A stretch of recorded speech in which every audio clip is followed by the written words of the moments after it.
So basically syllabus के अंदर एक पिकुलैरिटी है, वो ये है कि हम पहले की एलिमेंट्स पढ़ते हैं ऑपरेशन स्ट्रेटेजी में ना, कि क्या क्या चीज़ें चाहिए होती हैं, क्या क्या चेक पॉइंट्स है अगर आपको एक स्ट्रेटेजी बनानी है, राइट। सो हम इस चीज़ को समझते कैसे हैं फनीली,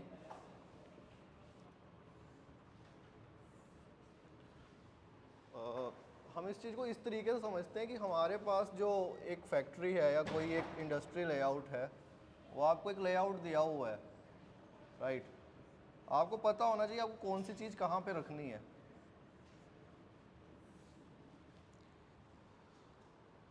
अब इसको हम थोड़ा सा कॉमन सेंस वे में समझेंगे। अगर आपके पास एक कार की फैक्ट्री है, राइट, आप ओनर हो, अब आपने टाटा स्टील्स ले लिया, आपने टाटा इंडस्ट्रीज ले लिया पूरी, तो आप एक टाटा की कार को कैसे बनाना चाहोगे? सबसे पहले कार के अंदर क्या करोगे आप?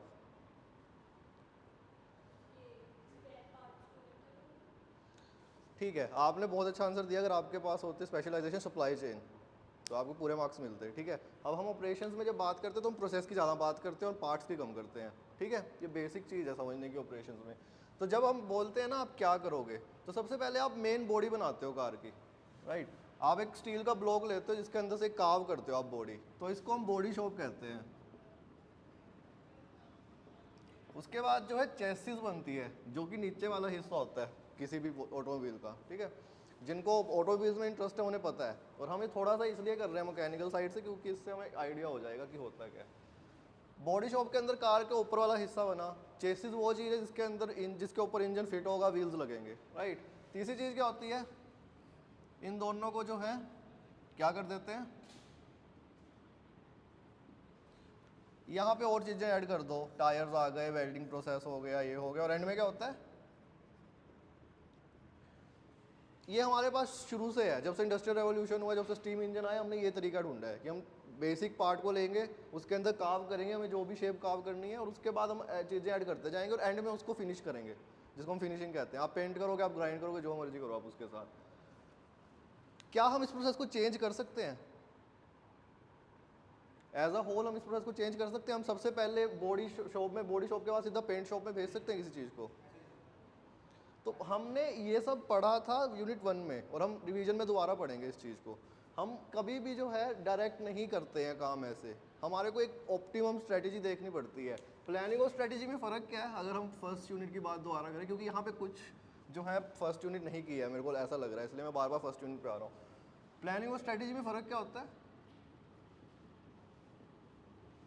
आप कोई चीज़ प्लान कर रहे हो और आप कोई स्ट्रेटेजाइज कर रहे हो, उसमें क्या फ़र्क होगा?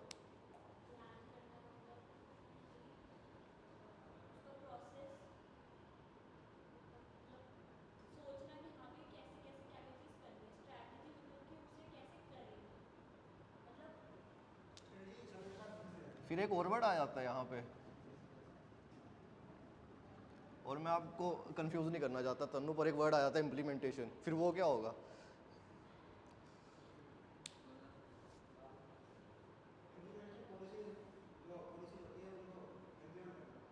बहुत अच्छा आंसर है अगर आपके पास फाइनेंस और मार्केटिंग है, पर अगर हमारे पास ऑपरेशन है तो हम बोल रहे हैं किसी चीज़ को फिजिकली करना।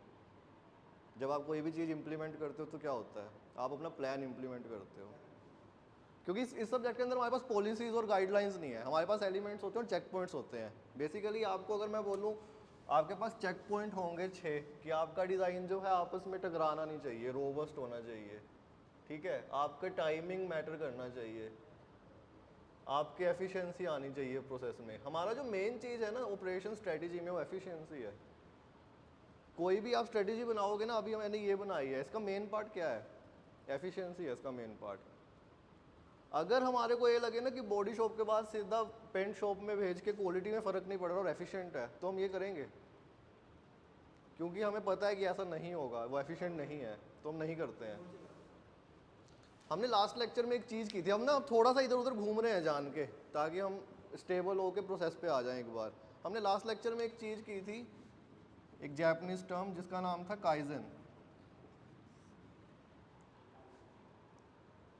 राइट। क्या होता है काइजन? काइजन एक अप्रोच होती है ऑपरेशन स्ट्रेटेजी की। राइट अगर आपके पास कुछ भी नहीं है, आपने अपनी स्ट्रेटेजी नहीं बनाई, तो आप किसी भी प्लांट में काइजन यूज़ कर सकते हो, जैपनीज तरीका। एक हमने और चीज़ यूज़ की थी जो कि काइजन एक प्रोसेस है। काइजन का मतलब होता है लो वेस्ट बेसिकली और हाई क्वालिटी। यप। जापान से एक और चीज़, एक हमारे पास टर्म होती है लीन मैनेजमेंट, राइट। ये टर्म आई है टोयोटा से। टोयोटा एक जापानीज कंपनी है जो कि अब ऑटोमोबाइल्स में है और बहुत सेक्टर्स में है। तो जब सारी कंपनीज इंडस्ट्रियल रेवोल्यूशन में ये देख रही थी कि हम कैसे अपने प्रोडक्शन को बढ़ाएं, टोयोटा ने ऑपोजिट वे ली 1940s में। इन्होंने कहा कि हम वेस्ट को रिड्यूस करते हैं। तो ये सब लीन मैनेजमेंट अभी भी कामयाब चीज़ है और अभी भी इसको करती हैं factories. Just in time, just in time ना, वो आपके सिलेबस में है JIT, पर अभी नहीं पढ़ेंगे उसको, वो ज़्यादा इधर उधर हो जाएगा घूमना। ये मैं आपको इसलिए बता रहा हूँ कि इसके अपने प्रोसेस हैं, बेसिकली इसके अपने प्रोसेस हैं जिसके अंदर आप वेस्ट रिड्यूस करते हो, इसके अंदर अपने प्रोसेस है जिसके आप एफिशिएंट होते हो वेस्ट रिड्यूस करके। इसके अंदर आपको क्वालिटी सेम रखनी है पर वेस्ट रिड्यूस करना है।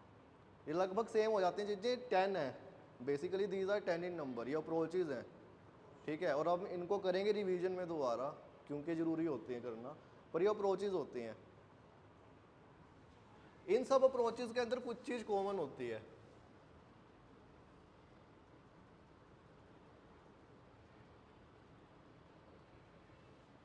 ऐसे, राइट। तो ये चेक पॉइंट हुए हैं आपके। ओके, मैंने बहुत कुछ बोल दिया थोड़े से टाइम में, अब हम इसको थोड़ा स्लो चलते हैं यहाँ पे लेके। मैंने आपको कहा ऑपरेशन स्ट्रेटेजी एक सब्जेक्ट है जिसके अंदर हम स्ट्रेटेजाइज करते हैं कि हमारे ऑपरेशंस कैसे काम करेंगे, राइट। हम उन्हें प्लान करते हैं। प्लान करने के अलावा हम स्ट्रेटेजी में क्या करते हैं कि जब कोई प्लान डिरेल हो जाता है, हम उसको रियल टाइम के अंदर ठीक करके वापस उसकी जगह पे लाते हैं, right. So operation strategy as a subject काफ़ी ज़्यादा कामयाब अब हुआ था जब कोविड आया था। जिन कंपनीज के पास प्लान बी था, जो अपनी स्ट्रेटजीज दोबारा से रीडेवलप कर पाई, उनको बेनिफिट हुआ था कोविड के बावजूद भी। इतना नहीं हुआ था जितना आम जिंदगी में होता, but this are still up. इसका बहुत अच्छा एग्जांपल है एक प्राइवेटली ओन टूर्नामेंट, ई आता है शायद, टेनिस टूर्नामेंट विंबलडन। तो इनके पास एक प्लान भी था। ये पिछले 20 साल से पेंडेमिक वाले इंश्योरेंस में पैसे देते थे। इनको ये था जिस साल हमारा टूर्नामेंट किसी पेंडेमिक की वजह से रुकेगा, हमारे को 100 मिलियन पाउंड्स मिलेंगे। 100 million pounds is a very big deal even for a international tournament जिसमें फेडरर नडाल सब खेलते हैं। सो आई मीन ये लंदन में होता है ना। यप।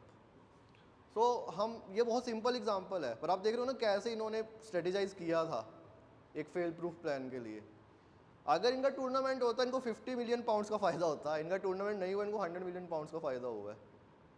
जिन कंपनी के पास रोबोट स्ट्रक्चर था जो बहुत ज़्यादा मेल्स यूज़ करते थे ऑफिस में होने के बाद भी, जो क्लाइंट मीटिंग को, हर क्लाइंट मीटिंग को फेस टू फेस नहीं करते थे, जैसे ही पेंडेमिक आया वो बहुत जल्दी से वर्क फ्रॉम होम शिफ्ट हो सके। उनको तरीका पता था, वो आइडिया था उनको कि कैसे हमें काम करना है। जो कंपनीज अभी भी व्हाट्सएप पे भेज दो हमारे कोई चीज़ें, है ना, क्लाइंट ऐसे करते हैं, या फिर आ जाओ बात कर लेते हैं मिलके, या फिर हर 2 घंटे में मीटिंग हो रही है। I been part of a place जहाँ पे हर रोज़ एक मीटिंग होती थी। तो वो वाली चीज़ है।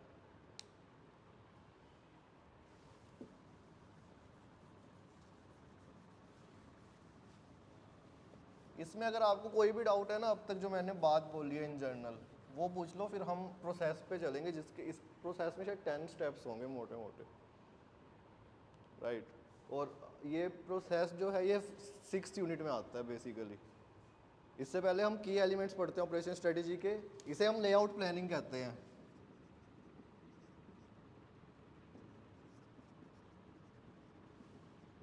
इसके अलावा जो काइजन वगैरह है वो ऑपरेशंस के अप्रोचेज है, ठीक है।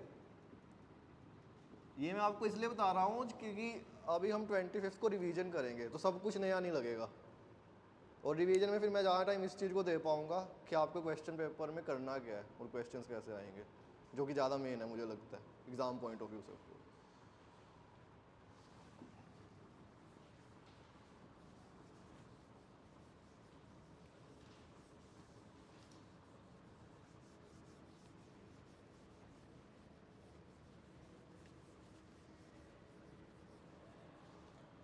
किसी को अब तक कोई डाउट है इस चीज़ में कि हम प्रोसेस और की एलिमेंट्स में क्या फ़र्क है बेसिकली? थोड़ा सा एग्जाम पॉइंट ऑफ व्यू से देते हैं। आपके पास एक क्वेश्चन आया कि key elements, what are the key elements of operation strategy, और ये हम प्रोसेस करेंगे, इनमें फ़र्क क्या होगा? कोई बात नहीं, तुक्का मार लो। आई मीन क्लास में आप गलत नहीं हो सकते हो, यही तो मजा क्लास का। एग्जाम में हो सकते हो आप गलत, एग्जाम में होपफुली नहीं होंगे इसलिए।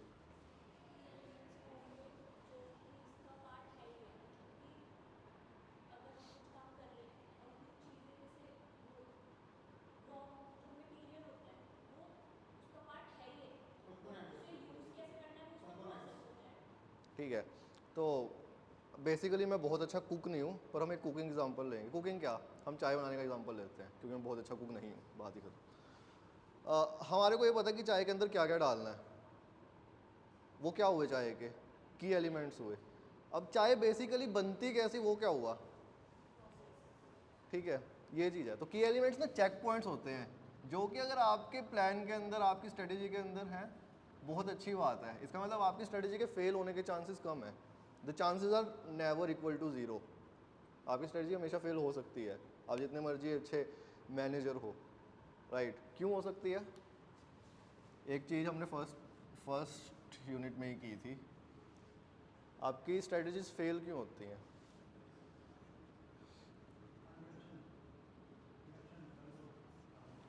ऑपरेशंस डिपार्टमेंट में हो आप, मार्केटिंग टीम आपके पास भागते हुए आई, सारे फ़ोन्स जो है ना 48 मेगापिक्सल कैमरा दे रहे हैं, हमारा 12 पे चल रहा है, इसको बढ़ाओ, राइट। मार्केटिंग टीम ने आपको जो है इनपुट दिया, आपको दो चीज़ें चाहिए। अब आपको एक स्किल्ड वर्कर चाहिए जिसको पता हो ये बड़ा कैमरा कैसे फिट होएगा फ़ोन में, एक वर्कफोर्स चाहिए। आपने वो वाला इनपुट एचआर डिपार्टमेंट को दिया, और अब आपको पैसे चाहिए, वो फाइनेंस को दिया। फाइनेंस वाले कहते इतना नहीं हम कर सकते,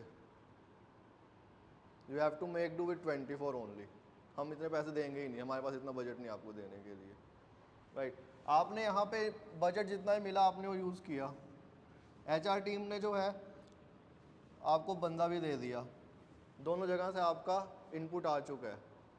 अब आपने सब कुछ सही कर दिया है, बाद में पता लगा जब कैमरा आपने डाल दिया कि मार्केट टीम गलत थी। आपका रिसर्च और डेवलपमेंट R&D, आपका R&D जो ब्रांच है आपके इंडस्ट्री की, वो गलत थी। लोगों को कैमरा नहीं चाहिए था, लोगों को फिंगरप्रिंट सेंसर आगे चाहिए था पीछे की बजाय। तो आपने बहुत अच्छी स्ट्रेटेजी बना ली, पर बेसिकली वो फेल हो गई है। स्ट्रेटेजी अपने आप में फेल नहीं हुई है, तो स्ट्रेटेजी का इम्पैक्ट क्या रहा है? एक क्वेश्चन आता है, काफ़ी बार आ जाता है, और आपके पे फर्स्ट यूनिट में है कि what is the link between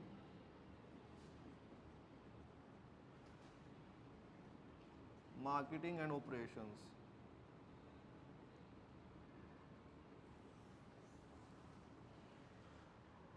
जब आप हम इस क्लास को ऐसे नहीं पढ़ते जैसे हम बाकी सब्जेक्ट पढ़ते हैं। एचआर के अंदर हमें ऐसा पढ़ना चाहिए मुझे लगता है, पर हम एचआर को हम ऐसे नहीं पढ़ते जैसे हम एचआर मैनेजर हैं। हम पढ़ते हैं कि एचआर मैनेजर क्या करेगा, बेसिकली ऐसे पढ़ते हैं हम थियरी में एचआर की। ऑपरेशंस के अंदर सबसे अच्छा तरीका पढ़ने का ये है कि आप एक इंडस्ट्री में हो, आपके ऊपर दो ऑफिसर्स हैं, CEO और CEO, राइट, या प्रेसिडेंट और वाइस प्रेसिडेंट, जो मर्जी बना लो।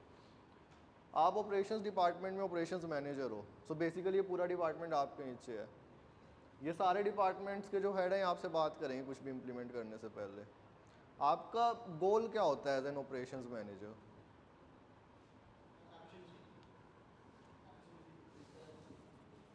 रिसर्च कैसे आपका गोल होगा? वो तो आपके डिपार्टमेंट में भी नहीं है, वो तो मार्केटिंग में आएगा। हम यहाँ पे एक टर्म यूज़ करते हैं जो कि आप एग्जाम्स में भी लिख पाओगे बड़े आराम से, कि जो हमारे अलाइन गोल्स होते हैं ना, वो हमारे ऑर्गेनाइजेशनल गोल्स के साथ अलाइन करते हैं। बेसिकली अगर आप एक यूनिवर्सिटी के अंदर हो, आप एक यूनिवर्सिटी के अंदर बैक एंड एग्जीक्यूटिव भी हो, राइट, ऑपरेशंस ब्रांच में हो, तो क्या होता है आपका गोल? ज़्यादा से ज़्यादा स्टूडेंट्स को लाना, जितने ज़्यादा स्टूडेंट्स इनरोल करेंगे उतना अच्छा है ना आपके लिए। तो ये आपका गोल होता है। बेसिकली आप उसी हिसाब से जो है मार्केटिंग टीम और सेल्स टीम को सजेस्ट करते हो कि हमारे को ये नंबर करना है। वो नंबर मार्केटिंग टीम खुद नहीं जनरेट करती है, सेल्स के नंबर सेल्स वाले खुद जनरेट नहीं करते हैं कि हम इतने बंदे लाएंगे। कौन करता है उनको लिए जनरेट? वो ऑपरेशंस वाले एक गैस देते हैं उनको, एक एजुकेटेड गैस देते हैं कि इतने नंबर इस बार हो जाने चाहिए, हम प्रॉफिट में रहेंगे। एक बॉटम लाइन, अगर इससे कम नंबर आए तो हम लॉस मेकिंग एंटिटी हैं इस साल या इस क्वार्टर में। ये वाला जो है इसलिए अंडररेटेड है, ऑपरेशंस एज अ स्पेशलाइजेशन इसलिए अंडररेटेड है क्योंकि बाकी सबको लाइमलाइट मिल जाती है, बट बेसिकली ऑपरेशन सबसे लिंक्ड है, राइट। और इस बहुत ज़्यादा, आई वुड से मार्केटिंग से तो बहुत ही ज़्यादा लिंक्ड है। आप एक ऑपरेशंस मैनेजर हो एक फ़ोन बनाने की कंपनी के अंदर, ठीक है, ऑपरेशंस मैनेजर एक फ़ोन बनाने की कंपनी के अंदर हो आप, आपका क्या गोल है यहाँ पे?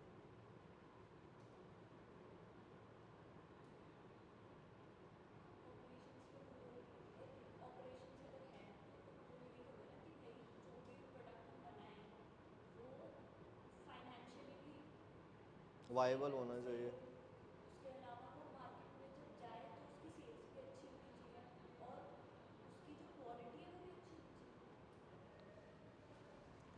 सो हमारा जो गोल है वो कस्टमर सेटिस्फेक्शन है ना। हम ये चीज़ डालते नहीं है, पर ऑपरेशंस जो है ना मार्केटिंग से भी ज़्यादा इस वाले एस्पेक्ट को बहुत ज़्यादा ध्यान देता है, आफ्टर सेल सर्विस को। ये वाला हिस्सा भी बहुत ज़्यादा जरूरी हो जाता है। ऑपरेशंस मैनेजर का जो काम है वो कस्टमर सेटिस्फेक्शन है। मार्केटिंग वाले आपके पास दौड़ते हुए आएंगे कि आप गूगल के अंदर हो, मार्केटिंग वाले आएंगे आपके पास कि भाई एप्पल ने तो 48 मेगापिक्सल कैमरा देना शुरू कर दिया, वो तो 2-2 3-3 कैमरा दे रहे हैं, हम पिक्सल में क्या करें। ऐसा करो आप 108 मेगापिक्सल डाल दो, हमें नहीं पता, मार्केट तो हमें करना, हम कर देंगे, फीचर्स तो दो। ऐसे ही होता है, जब आप देखोगे ना एक हाई एंड पे कंपनीज के जो डिपार्टमेंट है वो आपस में ऐसे ही लड़ रहे होते हैं, क्योंकि हर कोई अपने ऊपर ब्लेम नहीं चाहता अगर फेलियर आएगा।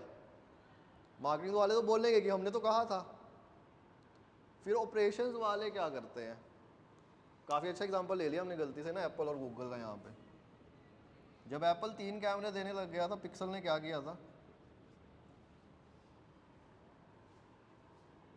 अब ये जो चीज़ है ना अलाइन करती है इंडस्ट्री के गोल के साथ, तो गूगल कभी भी एप्पल नहीं बनना चाहता है। गूगल का मेन मोटो क्या रहा है, वी आर बेटर, हमारी इनोवेशन ज़्यादा अच्छी है।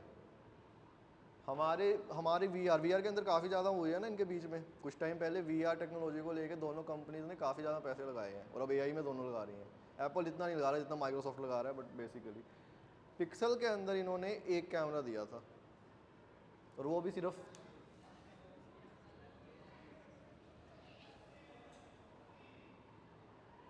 ऐसा क्यों किया? गूगल के पास पैसा नहीं था क्या?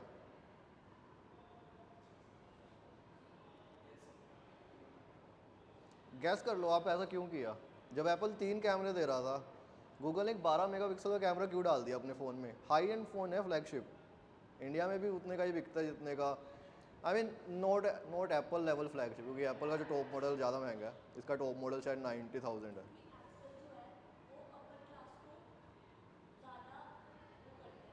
ओके, हम थोड़ा सा मार्केटिंग में आ रहे हैं। जब दो कंपनी अपर क्लास को हम बोलते हैं, दोनों के फ्लैगशिप ना एक ही मार्केट के लिए होते हैं, फिर चाहे उनके रेट में थोड़ा फ़र्क हो। सोच के देखो आप, गूगल के 3 फ़ोन हैं, टॉप एंड में डाला था इन्होंने ये, जिसको ये पिक्सल 7 प्रो 6 प्रो जो भी कहते हैं, राइट। जैसे एप्पल के अंदर मैक्स आता है, प्रो मैक्स आता है, जो भी है, जो भी एप्पल फैन बॉय कोई होगा वो मेरे को ठीक कर दे, नो ऑफेंस। क्या हुआ यहाँ पे, हम थोड़ा सा मार्केटिंग की तरह सोचते हैं, इन्होंने क्यों ऐसा किया? हम ये मान के चलते हैं, हम अजम्पशन ले लेते हैं आपके वाले पॉइंट पे कि ये एक ही ऑडियंस के लिए है।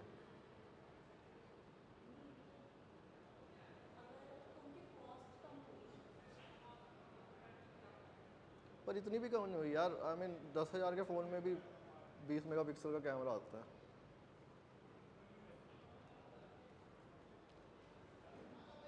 सो यहाँ पे गूगल ने को कॉपी नहीं करना था। आप सोचो, आप एक मल्टी बिलियन डॉलर कंपनी हो, वो दूसरी कंपनी को कॉपी करते हो कैसे लगेगी?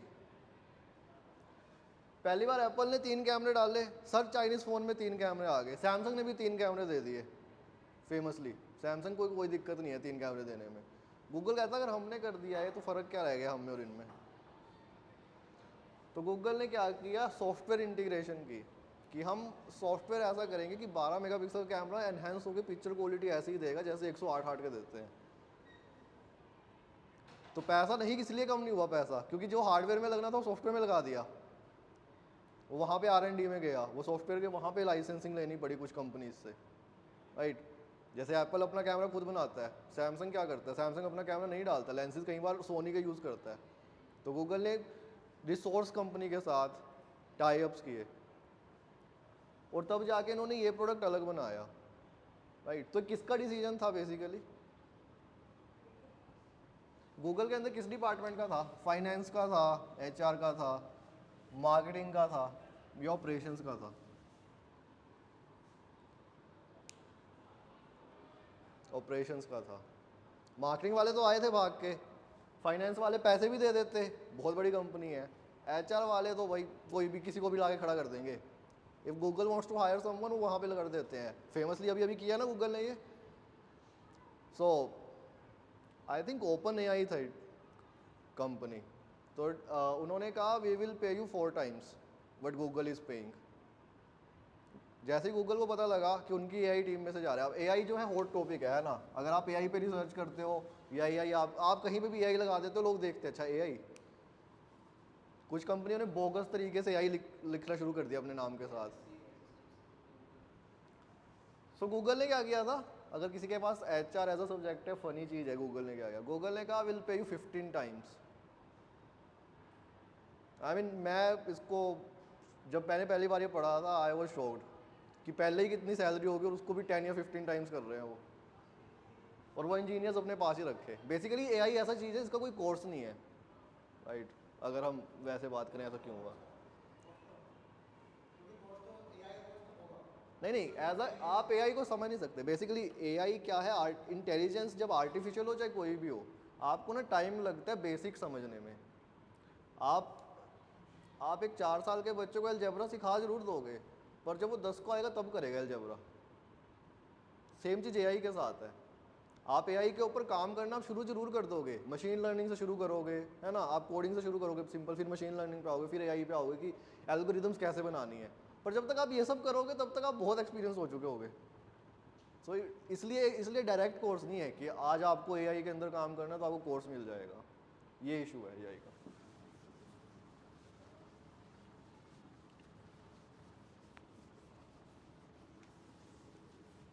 ये सब आज के लेक्चर का हिस्सा नहीं था, ये सिर्फ इसलिए किया है क्योंकि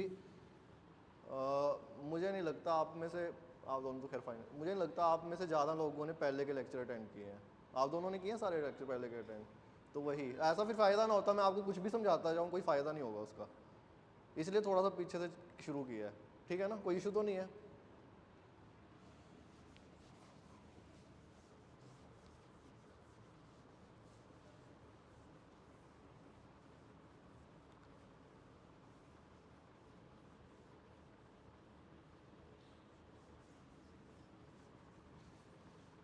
लेक्चर इसके अलावा एक और चीज़ होनी थी, ये होना था आज का, साथ में सस्टेनेबल भी होना था, सस्टेनेबल ऑपरेशंस। एक चीज़ और होनी थी, या इंडस्ट्री 4.2। पर ये सारी टर्म्स जो है ना, और खासकर इंडस्ट्री 4.0 जैसी टर्म्स, ये सीधा समझना अजीब लगता है अगर आपने पहले नहीं किया है खासकर, इसलिए हाँ, इसलिए हम थोड़ा सा पीछे से शुरू कर रहे हैं। ठीक है, किसी को कोई डाउट है अब तक जो समझाया है, ये मैंने बड़ा रफली समझाया है कि हम कैसे मार्केटिंग को ऑपरेशंस के साथ लिंक करते हैं। आप गूगल में ऐसे लिख आप गूगल आप एग्ज़ाम में ऐसे लिख नहीं पाओगे जैसे मैंने समझा दिया है, बट बेसिकली आपको समझाना जरूरी था ताकि आप कुछ लिख पाओ। वो तो मैं आपको रिवीजन वाले उसमें भी बता सकता हूँ क्लास में कि क्या लिखना है, राइट, कैसे लिखना है और किस तरीके से क्वेश्चन आएंगे 8 यूनिट में से। अब मैं आपको इस प्रोसेस के साथ की एलिमेंट्स हो गए, मैं आपको इस प्रोसेस के साथ वो चीज़ें समझाऊंगा जो कि आपको पता होनी चाहिए, जो कि पहले यूनिट्स में भी आई हैं, जहाँ पे जो चीज़ नहीं आएगी मैं समझाता रहूँगा। राइट,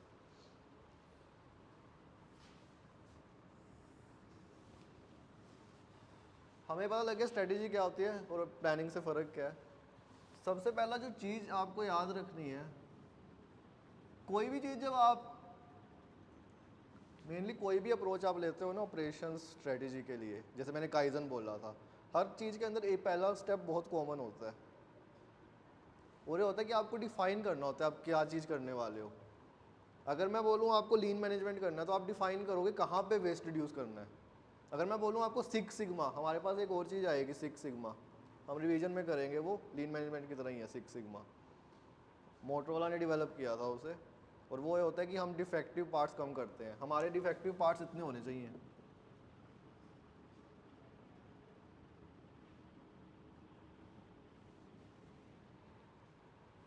राइट, इसके अंदर हम क्या डिफाइन करेंगे,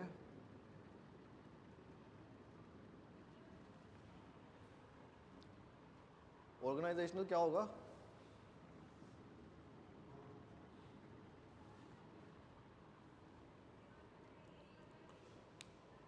ऑर्गेनाइजेशनल गोल्स क्या होते हैं, अगर आपको एग्जाम में लिखना हो आप क्या लिखोगे।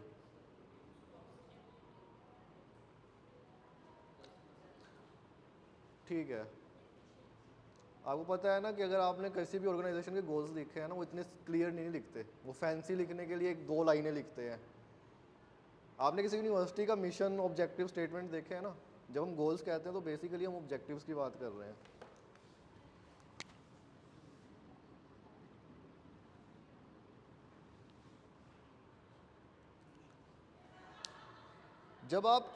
जब आपको ये पता होगा ना आपकी ऑर्गेनाइजेशन का क्या गोल्स है, तो आप उस स्ट्रेटेजी उस हिसाब से बना पाओगे। आप एक कॉलेज में हो, उस कॉलेज का गोल है कि हमें सस्टेन करना है खुद को टू बी द बेस्ट, तो हम कम बच्चे लेंगे, वो बच्चे जो है अच्छा पढ़ेंगे, हमारे को मार्केटिंग टीम ऐसे जो है पैसे कम, हमारी मार्केटिंग टीम के पैसे भी नहीं लगेंगे क्योंकि वही नाम कर देंगे।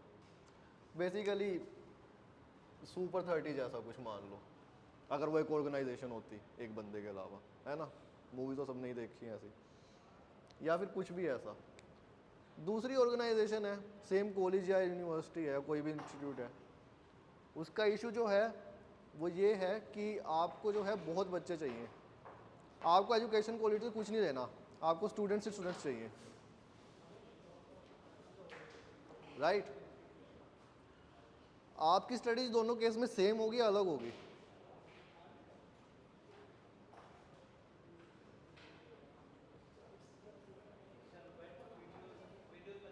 समझ नहीं आया आपको।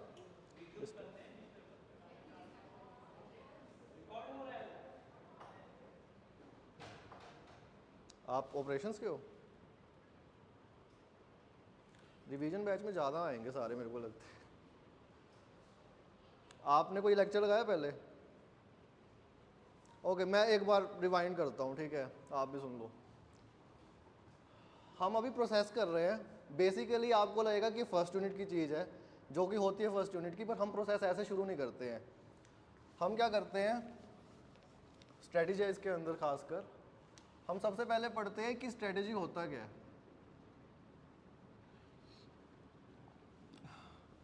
उससे पहले हम एक और चीज़ पढ़ते हैं कि स्पेलिंग सही कैसे करते हैं। इसके अलावा हम पढ़ते हैं प्लानिंग और स्ट्रेटेजी में फ़र्क क्या है। इसके अलावा हम पढ़ते हैं कि ऑपरेशंस क्या होते हैं, और फिर हम अपने सब्जेक्ट के नाम पे आ जाते हैं। फिर हम पढ़ते हैं लिंक क्या होता है मार्केटिंग का और ऑपरेशंस का। राइट, ये सब हमारा फर्स्ट यूनिट में आता है। ये वाला हम रिपीट नहीं करेंगे अब, क्योंकि ये हम करेंगे 25 को। ठीक है, जब 25 को शायद 11 बजे है, 11 से 4 है शायद क्लास। ठीक है, वो रिवीजन वाले में एक बार ये करेंगे और ये भी करेंगे इनके अंदर से क्वेश्चंस क्या आते हैं, क्योंकि ये सब्जेक्ट मेरे को लग रहा है सबके लिए नया ही है।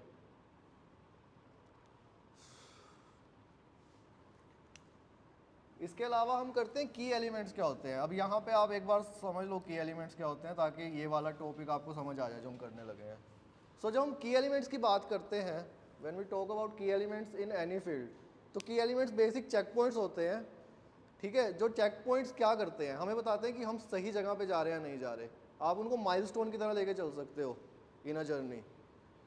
ठीक है, अगर आपके चेक पॉइंट्स मैच कर रहे हैं आपकी स्ट्रेटेजी के साथ या फिर आपने वो चेक कर दिए हैं, तो इसका मतलब ये होता है कि आपकी जो स्ट्रेटेजी है उसके फेल होने के चांसेस कम है, राइट।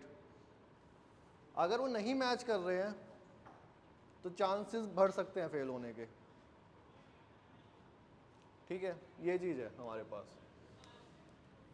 अगर हम इसका एग्जांपल है, हमने जो अभी एग्जांपल क्लास में हमने डिस्कस किया था वो चाय बनाने का ही किया था। बेसिकली जब हम चाय बनाते हैं तो हमारे पास जो इंग्रेडिएंट्स होते हैं वो क्या चीज़ हो गए, हमारे की एलिमेंट्स। और जो प्रोसेस है चाय बनाने का वो क्या होगा हमारा, वो सेम है वर्ड, प्रोसेस कैसे काम करता है। तो अब हम प्रोसेस कर रहे हैं, ठीक है, ये हम बाद में कर लेंगे, मैंने आपको बेसिक बता दिया इसका क्या है, ठीक है। ये यूनिट 6 का टॉपिक था इसलिए इतना थोड़ा सा घूम के आना पड़ा हमारे को, पर टॉपिक सिंपल है। अगर हम इसको यूनिट 1 में भी डाल दें आउट ऑफ प्लेस ना लगता, ठीक है। ओके, आपके आने से पहले हम डिस्कस कर रहे थे और इनमें से किसी ने जवाब नहीं दिया था क्योंकि डिस्टर्ब हो गए थे आप सबको आते हुए देख के, तो हम दोबारा करते हैं। हमारे पास 2 इंस्टीट्यूट हैं, राइट। एक के अंदर हमें चाहिए बच्चे कम, एजुकेशनल इंस्टीट्यूट में, यूनिवर्सिटी में उनका गोल है हम क्वालिटी एजुकेशन देंगे, बच्चे कम रखेंगे, वही बच्चे हमारे को अच्छी फीस देंगे, हमें एक्सपेंड भी नहीं करना है, हमारे पास जगह ही नहीं एक्सपेंड करने की। दूसरा जो इंस्टीट्यूट है उसको बहुत बच्चे चाहिए, जितने आ सकते उतने चाहिए, उनके पास डेडिकेटेड सेल्स पर्सनल हैं, एकेडमिक काउंसलर्स हैं, सब कुछ है। आप दोनों, अब आप अपने आप को दोनों प्लेसेस के अंदर, यूनिवर्सिटी ए और बी के अंदर ऑपरेशंस मैनेजर इमेजिन करो खुद को, क्या आपके गोल सेम होंगे दोनों में? तो आपको स्ट्रेटेजी सेम बनानी है, अलग अलग बनानी है?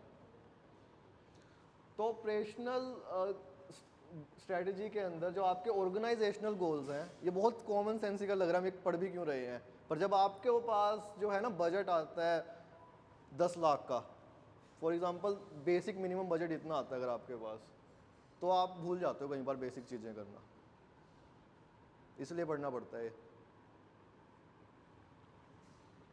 अच्छा ये बताना आपके ऑब्जेक्टिव्स कैसे कैसे होंगे अगर कोई आइडिया लगाना चाहे, अगर हम प्रैक्टिकल सेंस में इस सब्जेक्ट की बात करें।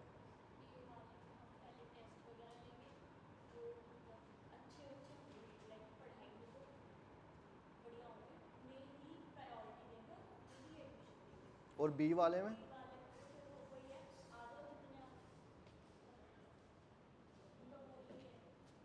यप, कोई और बोलना चाहेगा इस पे कुछ?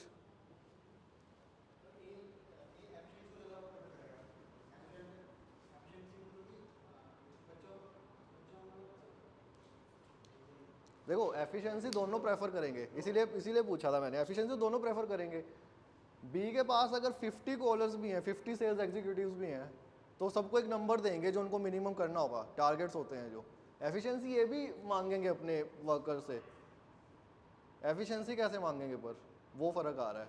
इनकी एफिशिएंसी है कि हमें बेस्ट लेने हैं, और इनका क्या है, इनका उल्टा जो आपने बोला, वाइस वर्सा।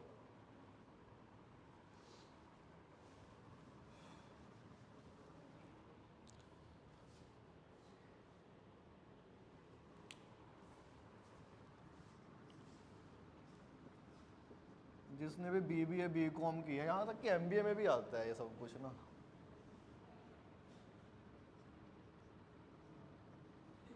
याद है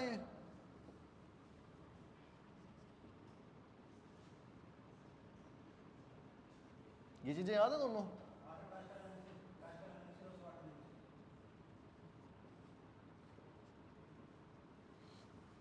बेसिकली जब भी आप मैनेजमेंट पढ़ोगे 2-3 चीज़ें याद रखने की होती हैं जिससे आप बता सको आपने MBA की है। एक कोई मैनेजमेंट की डेफिनेशन पूछो तो बता दो, प्लानिंग, डायरेक्टिंग, कंट्रोलिंग, इवेल्युएटिंग, और भी कोई वो आता हो आपको वो भी डाल देना। और दूसरा है दोनों चीज़ें, इन इन ये टर्म्स जार्गन लगती हैं आप बेसिकली जिसने मैनेजमेंट के कोई भी कोर्स नहीं किया। आप बड़े मज़े से कॉर्पोरेट में जा सकते हो, और मैंने देखा है अपने एक्सपीरियंस में लोग बड़े मज़े से आते हैं, वी हैव डन द स्वॉट analysis of this particular factor and now we are considering reducing the cost in this segment. कोई भी दूसरा बंदा पढ़ेगा या सुनेगा उसको लगेगा भाई कितना इंटेलिजेंट इंसान है, कितनी बढ़िया बात बोल के गया हमारे को। मतलब क्या इसका कि हमने थ्रेट देखी है, कब हम पैसे नहीं लगाएंगे इस सेक्टर में। सो बेसिक इस जार्गन का फ़ायदा ये होता है कि आपको पता लगता है कि काम कैसे करना है और आप साउंड इंटेलिजेंट कर सकते हो इस चीज़ में।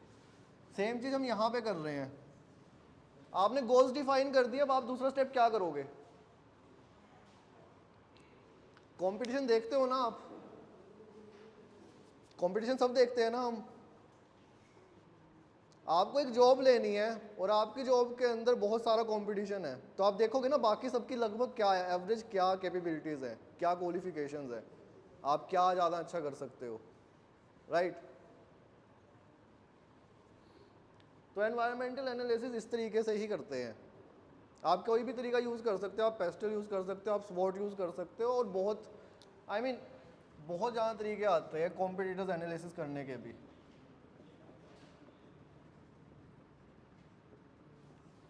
जिसके अंदर आप रीसेंट ट्रेंड्स देखते हो, आप कॉम्पिटिटर्स के लिए फोरकास्टिंग करते हो कि अगर वो ऐसे ही बढ़ते रहे तो कहाँ तक जाएंगे, मार्केट शेयर। सी बेसिकली जब भी कोई नई कंपनी आती है ना, बेसिकली जब भी कोई नई कंपनी आती है,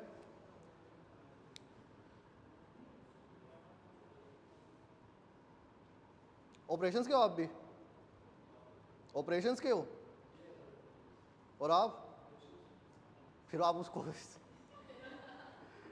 थोड़ी देर कर लो, मुझे पता है आप में से ऑपरेशन की क्लास कम ने लगाई, और मेरी क्लास में तो मेरे को लगता है कोई आया भी नहीं है, क्योंकि मैं ही अपनी क्लास में कम आता हूँ।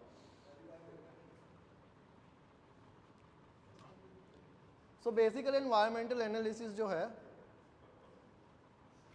वो, उसके अंदर हम कॉम्पिटिटर्स का एनालिसिस करेंगे और हम फोरकास्टिंग करेंगे। फोरकास्टिंग सबको पता है ना क्या होती है?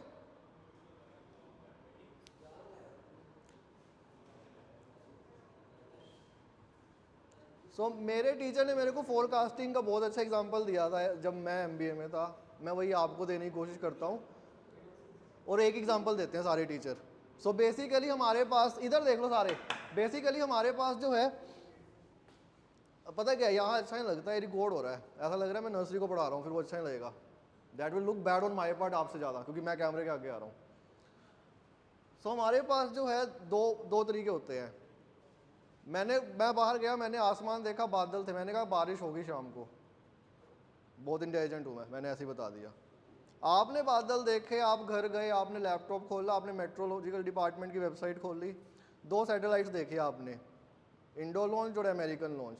आपने वो ग्राफ देखा जिसके ऊपर बादल हरे रंग के आते हैं, है ना, प्रेसिपिटेशन ग्राफ और प्रेसिपिटेशन चार्ट्स। आपने आइडिया लगाया कि जब प्रेसिपिटेशन चार्ट्स इतने ज़्यादा होते हैं, 2 मिलीमीटर से ज़्यादा इम्पैक्ट दिखाते हैं, तो बारिश आती है। तो आपने सब कुछ कैलकुलेट करके कहा बारिश आ गई, बारिश आएगी शाम को। हम में से कौन फोरकास्टिंग कर रहा है?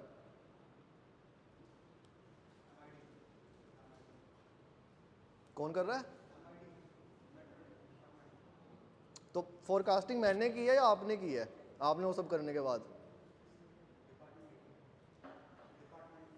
आपने किया, मतलब डिपार्टमेंट का डेटा आप देख रहे हो, मैंने कहा था, आपने वो लाइन छोड़ दी, इसलिए आप कंफ्यूज हो। समझ में आया आपको फ़र्क? किसी को नहीं आया तो बता दो, क्योंकि फोरकास्टिंग सही में सिलेबस में है।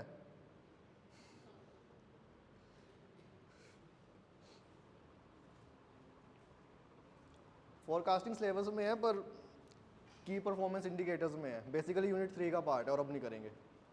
पर फोरकास्टिंग समझने का तरीका यही होता है। फोरकास्टिंग एक एजुकेटेड गैस होता है, ऑफ कोर्स गैस होता है। आप ये नहीं बता सकते सैमसंग का कोई फ़ोन कितना बिकेगा, आप आइडिया लगा सकते हो सैमसंग का कोई फ़ोन कितना बिकेगा, ठीक है। और दूसरा, अगर आप हवा में ही बातें करो कितना बिकेगा, फ़र्क हो जाता है ना। एक में आपने चार्ट्स देखे, पहले फ़ोन कितने बिके हैं, कंपटीशन के कितने बिके हैं, इस फ़ोन की क्वालिटीज़ क्या हैं, दूसरे में आपने यूँ ही बोल दिया, राइट। थोड़ा सा फोकस करो यार, मुझे पता है क्लास लेने का मन नहीं है, लास्ट क्लास है, थोड़ा सा।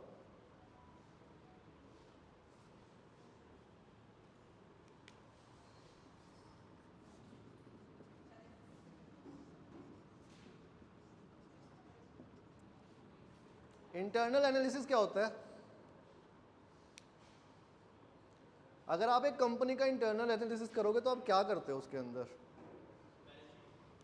और और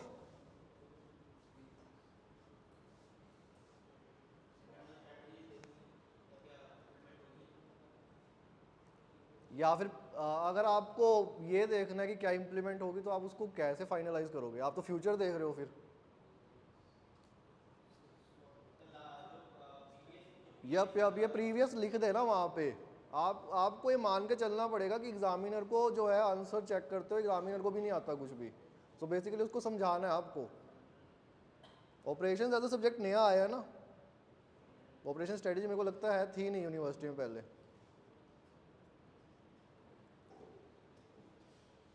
कोई बात नहीं, आपके लिए तो नया ही है। और इंटरनल एनालिसिस कैसे करोगे? अगर मैं बोलूँ स्वॉट के दो पार्ट होते हैं, क्या क्या होते हैं? स्वॉट एनालिसिस के दो पार्ट क्या क्या होते हैं? अरे सर आगे देख लो, थोड़ी देर में, थोड़ी देर बस, पता लगे यही एग्जाम में आ जाए, आप मेरे को बोलोगे जबरदस्ती कराया था और पास हो गए।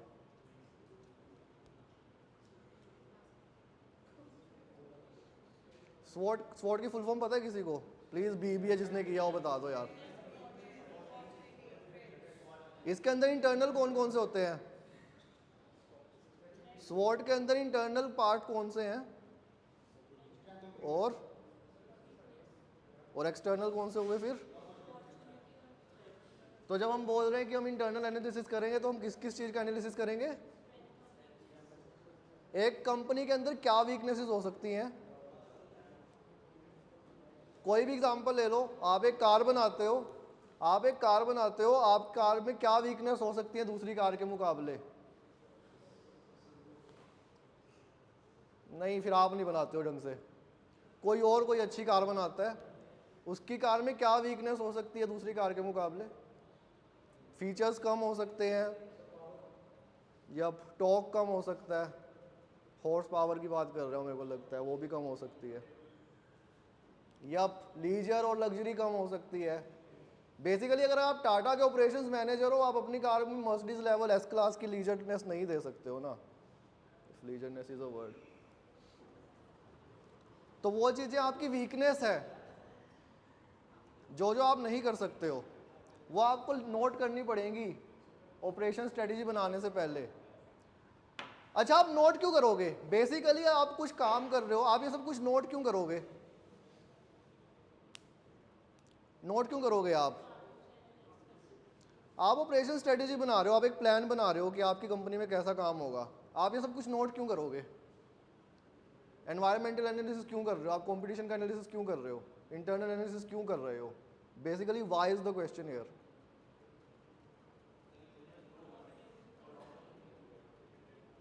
तो बिजनेस कैसे ग्रो करेगा? कोई और? ठीक है, कोई और? थोड़ा सा सोचने की कोशिश करो। अगर आप इस सब्जेक्ट को बोरिंग समझोगे तो बोरिंग ही लगेगा। आप में से ज़्यादातर की डिग्रीज बीकॉम या बीबीए है, आई एम अज्यूमिंग। आपकी क्या है? बीटेक किस चीज़ में? आपका सब्जेक्ट है ये? आपका आपका लिटरली ये सब्जेक्ट है? मतलब पता है क्या है, जब ये सारे ऑपरेशंस मैनेजर बनने जाएंगे तो आपकी प्रमोशन एक स्टेप अहेड होगी, पता है ना आपको ये? तो सुन लो।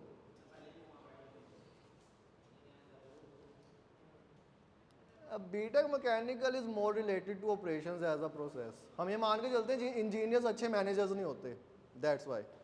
जो कि ऑफेंसिव लगेगा, पर मैं भी इंजीनियर रहा हूँ तो नहीं लगना चाहिए। अगला स्टेप क्या हो सकता है? एनालिसिस के बाद क्या करते हैं हम?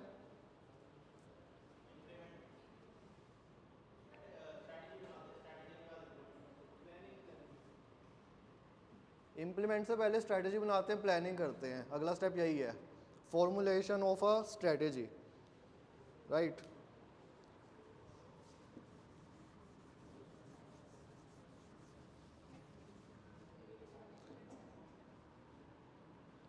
आपको कुछ काम करना है, आप उसके लिए पहले गोल बनाते हो करने के लिए? देख लो पक्का, क्योंकि मैं फिर गलत स्टेप लिख दूंगा।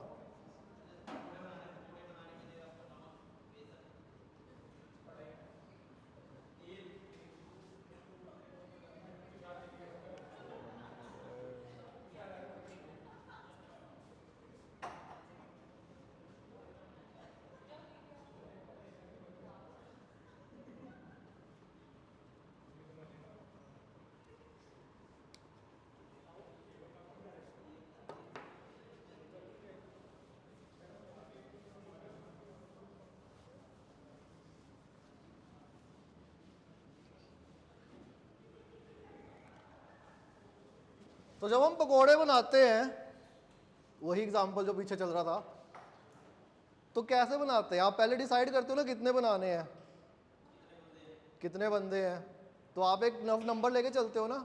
वो रफ नंबर क्या होता है? क्या होता है वो रफ नंबर? यप।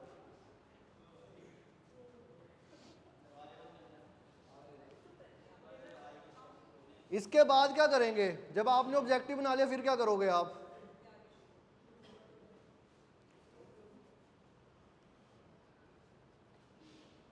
साइन करके जाओगे, ऐसे ही जा रहे हो? साइन भी नहीं करके जाओगे? कोई बात नहीं, पकोड़े बनाना सीख गया हो आपसे।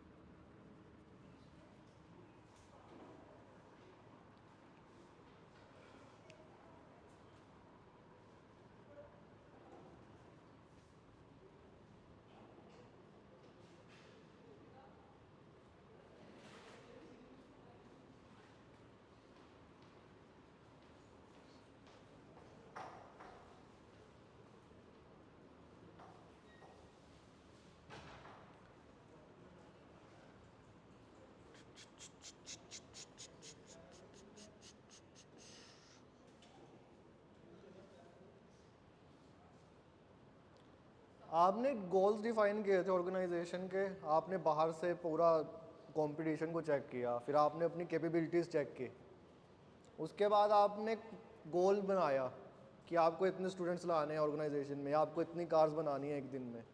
उसके बाद उस गोल को अचीव करने के लिए आप स्ट्रेटेजी बना रहे हो। अगर आपको 10 कार बनानी हो और इस टाइम आप 5 कार बनाते हो, तो स्ट्रेटेजी ये होगी कि आप डबल शिफ्ट में काम करोगे, या फिर एक नई फैक्ट्री लाओगे, या फिर एक नई असेंबली लाइन सेटअप करोगे। राइट, ये होगा आपका काम। और जब आप ये सब कर दोगे ना, हम एक बेसिक चीज़ भूल जाते हैं, हमारे पास रॉ मटेरियल्स जैसा भी कुछ होता है। जो अगला स्टेप होता है वो रिसोर्स एलोकेशन का होता है।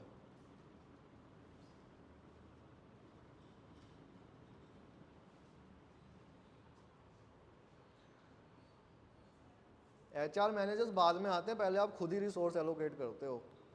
सो अगर आप डबल शिफ्ट में काम करने लग गए हो, और एक शिफ्ट दिन की एक रात के, तो आप अपने स्टार वर्कर को, आप अपने सबसे स्किल्ड वर्कर को रात की शिफ्ट में नहीं फेंक दोगे, या रात की शिफ्ट में फेंक दोगे कि रात को काम हो? कौन बताएगा कौन बनना चाहता है ऑपरेशंस मैनेजर यहाँ पे? पहले सिर्फ दिन में काम होता था, आपको तो पता ही होगा, पहले सिर्फ दिन में काम होता था, अब रात को भी काम होता है।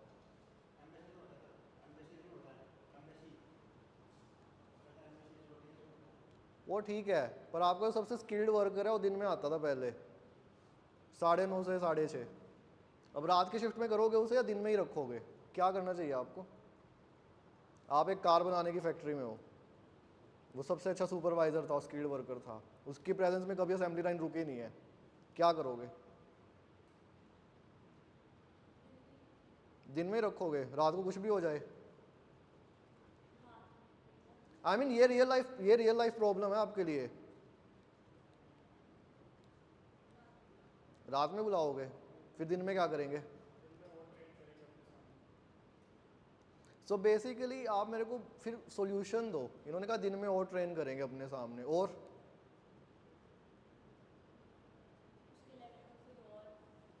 तो आप एचआर डिपार्टमेंट के पास जाओगे कि हमारे को एक और बंदा चाहिए, और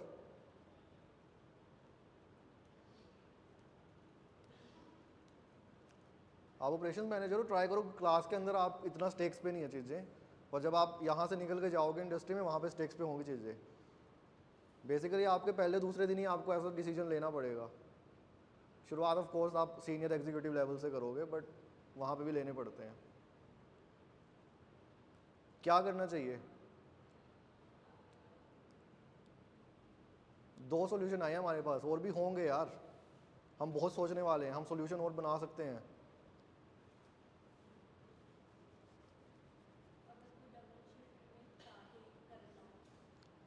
कितनी शिफ्ट डबल कर सकते हैं? आपको पता है ना, लो है इसके खिलाफ इंडियन गवर्नमेंट में, आईपीसी के अंदर इसके खिलाफ लो है कि आप कितने घंटे काम कर सकते हो। ओवर टाइम भी करते हैं, 12 या 14 है मैक्स। और एक वो लो भी है इसके अलावा। आई मीन मेरे को लगता है आप कंपनी में प्रेमिसेस में 14 घंटे रह सकते हो, मेरे को चेक करना पड़ेगा, शायद आप सही हो। और दूसरा लो ये है कि आप लगातार 10 दिन काम नहीं कर सकते। Basically if you are working in any organisation, आपको 9 दिन काम कर सकते हो, आपका एक वीकेंड खा सकते हो, but the next Wednesday will be a holiday.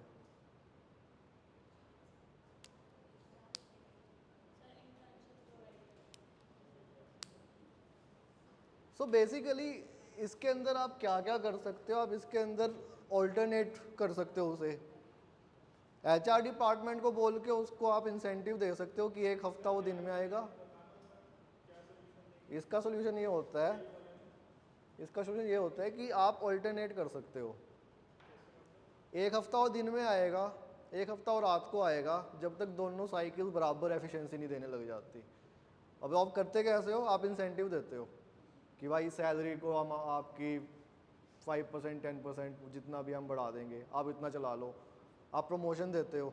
इसके अलावा आप जो इन्होंने कहा, आप नया बंदा हायर कर लोगे, पर उसको उसके साथ ट्रेनिंग देनी पड़ेगी, फिर जिस शिफ्ट में वो होगा उस शिफ्ट में वो आएगा। एफिशिएंसी शुरुआत में गिरेगी, क्वालिटी अच्छी रखने के लिए एफिशिएंसी गिरेगी। हमारे पास एक मॉडल होता है ना सैंडपोन, बेसिक जो होता है किसी भी चीज़ का क्वालिटी है। हम अपनी क्वालिटी के साथ कॉम्प्रोमाइज़ नहीं कर सकते। क्वालिटी के साथ कॉम्प्रोमाइज़ करोगे तो आपकी जो इंडस्ट्री है, आपकी जो कंपनी है, वो बंद हो जाएगी। कोई एग्जांपल देगा किसी चीज़ का इसमें? आपने देखा बहुत सारे रेस्टोरेंट खुलते हैं, जब वो नए होते हैं काफ़ी अच्छे होते हैं, उन पे जैसे ही भीड़ बढ़ जाती है उनका ऑर्डर का टाइम बढ़ जाता है। क्वालिटी का क्या होता है? फिर क्या होता है? वही कर रहे हैं हम, बस हम इंडस्ट्रीज़ के साथ कर रहे हैं, ना कि रेस्टोरेंट के साथ।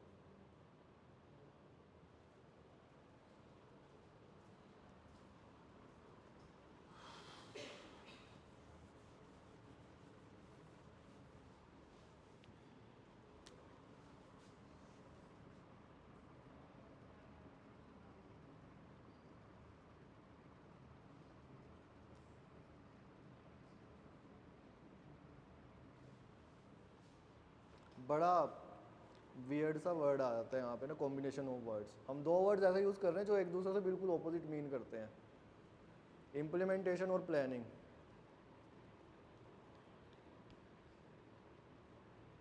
क्या मतलब होगा इसका?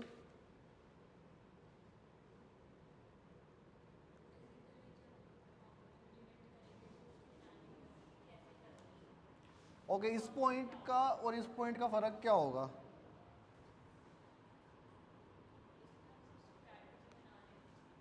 और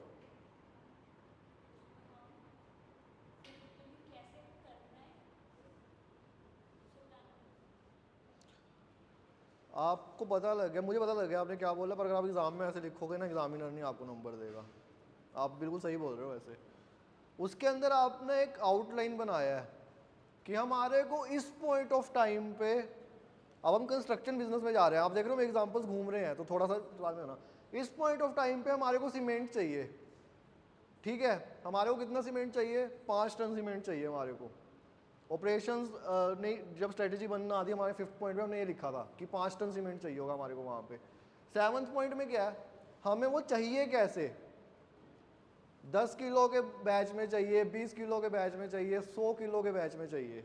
फर्क देख रहे हो आप? डिटेल्ड जब हो जाता है ना काम, जब इम्प्लीमेंटेशन के लिए डिटेल्ड काम हो जाता है, तब ये वाला पॉइंट आता है। फर्क ये है इनके अंदर, ठीक है? अब हम वापस अपने जापानीज रूट्स पे जाएंगे।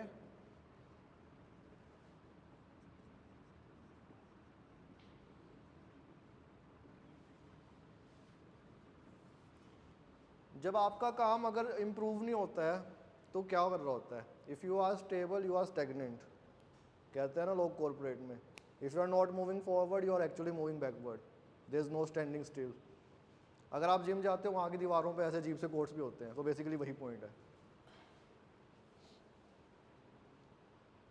आपको इम्प्रूवमेंट हर प्रोसेस में करना पड़ेगा, बेसिकली इन प्रोसेस भी करना पड़ेगा और इन स्ट्रेटजी भी करना पड़ेगा।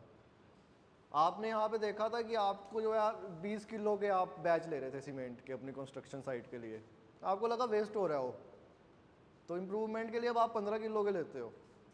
वो कहाँ से आती है चीज़? आप इम्प्रूव करते हो ना, वो वाली चीज़ है ये।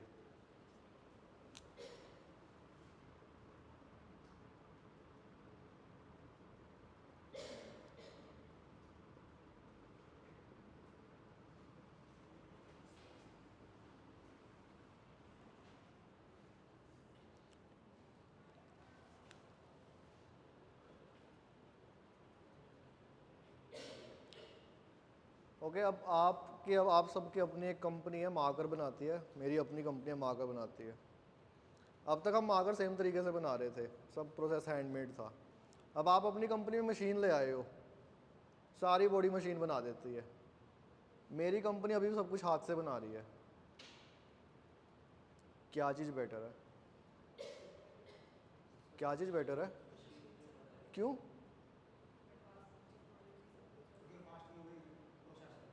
और क्या करती है मशीन जो इंसान नहीं करते?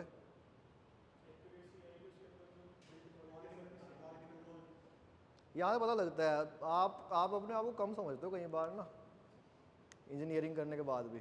अब आपने एक चीज़ ध्यान से सुनी और आपने सबसे पहले एग्जाम्पल आंसर दे दिया जो कोई भी ना दे पाता। क्वालिटी कंट्रोल, ये अच्छा आंसर है। जब हम टेक्नोलॉजी इंटीग्रेट करते हैं ना किसी भी चीज़ के अंदर, बेसिकली हम ऑटोमेशन इंटीग्रेट करते हैं अब, राइट। अब हम स्टीम इंजन के टाइम पे नहीं है कि हमें हैंडमेड टेक्नोलॉजी इंटीग्रेट करनी है, अब हम ऑटोमेशन इंटीग्रेट करते हैं। यप, जिसको हम इंडस्ट्री 4.0 में पढ़ेंगे एज अ टॉपिक भी।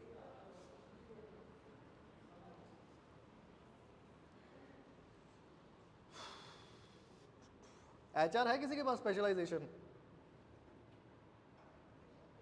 एचआर है किसी के पास? आपके पास एचआर है? दूसरी स्पेशलाइजेशन कौन कौन सी है?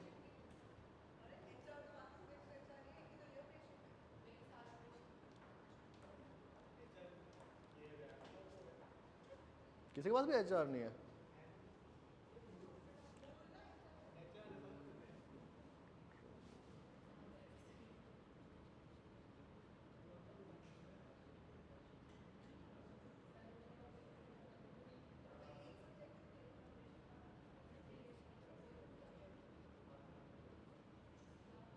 यहाँ पे एचआर का एस्पेक्ट आ जाता है। यहाँ पे हम थोड़े इंटेंजिबल चीज़ों पे जा रहे हैं। अब तक हमने मशीन लगा दी, स्ट्रेटेजी डेवलप कर दी, बेसिकली ऑब्जेक्टिव चीज़ें की है, क्योंकि हमने दो बार तो ऑब्जेक्टिव डिफाइन कर दिए अपने प्रोसेस में। ऑफ कोर्स वो सब्जेक्टिव रहेंगी क्योंकि इंसान कर रहे हैं उन्हें, पर हमने ऑब्जेक्टिव होने की पूरी कोशिश की है। यहाँ पे आ जाता है फ़र्क जब एम्प्लॉयज़ की बात आते हैं, जब हम ह्यूमन रिसोर्स या ह्यूमन कैपिटल की बात करते हैं। ये टेंजिबल नहीं रहते इतनी चीज़ें। एचआर जिसके पास नहीं भी है, सबने पढ़ा जरूर है, एचआर एज अ सब्जेक्ट पढ़ा है, एमबीए में भी पढ़ा है। ह्यूमंस इंटेंजिबल क्यों होते हैं? ये रिसोर्स मैनेज करना मुश्किल क्यों है?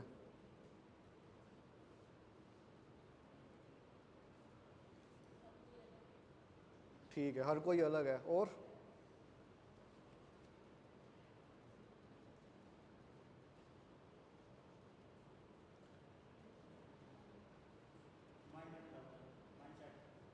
यप, हर कोई अलग है को हम थोड़ा और इलेबोरेट करके क्या बोलेंगे? खा सकते हो, मुझे इशू नहीं है। क्या बोलेंगे? जब तक ध्यान दे रहा हूँ मुझे कोई इशू नहीं है। मेरे को समझ नहीं आया आपने क्या बोला। हाँ, डिफरेंट गोल्स हैं। और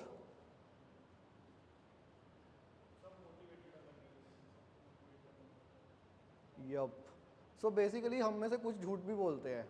आई मीन मेरा रेज्यूमे, जब आप पहला रेज्यूमे देखोगे, मेरे को सब कुछ आता था रेज्यूमे के हिसाब से। इसलिए ट्रेनिंग इसलिए जुड़ी होती है ना। बीटेक इन्होंने की हुई है, मैंने की हुई है, इनको चीज़ें पता है बीटेक की, और मैं मैनेजमेंट पढ़ा रहा हूँ, समझ रहे हो ना? तो वो वाली चीज़ है। ट्रेनिंग इसलिए कंपलसरी होती है, और इसलिए ऑर्गेनाइजेशन ताकि लोग ट्रेनिंग में ध्यान दे, इंसेंटिव भी देते हैं, पैसे देते हैं लोग ट्रेन होने के लिए भी। जो अच्छी कंपनीज हैं वो बॉन्ड भी रखती हैं कि हमारे पास ही रहेगा हमारा। अच्छी कंपनीज, गलत कह रहा हूँ मैं, सार्केज़म था थोड़ा सा। इन्वॉल्वमेंट कैसे करते हैं? जो HR फन फ्राइडे कराता है आपको इन्वॉल्वमेंट ही है। कौन कौन जा चुका है कॉर्पोरेट में, एक बार 2 बार? फन फ्राइडे कर लिया आपने? 2 पिज़्ज़ा आते हैं ऑफिस में।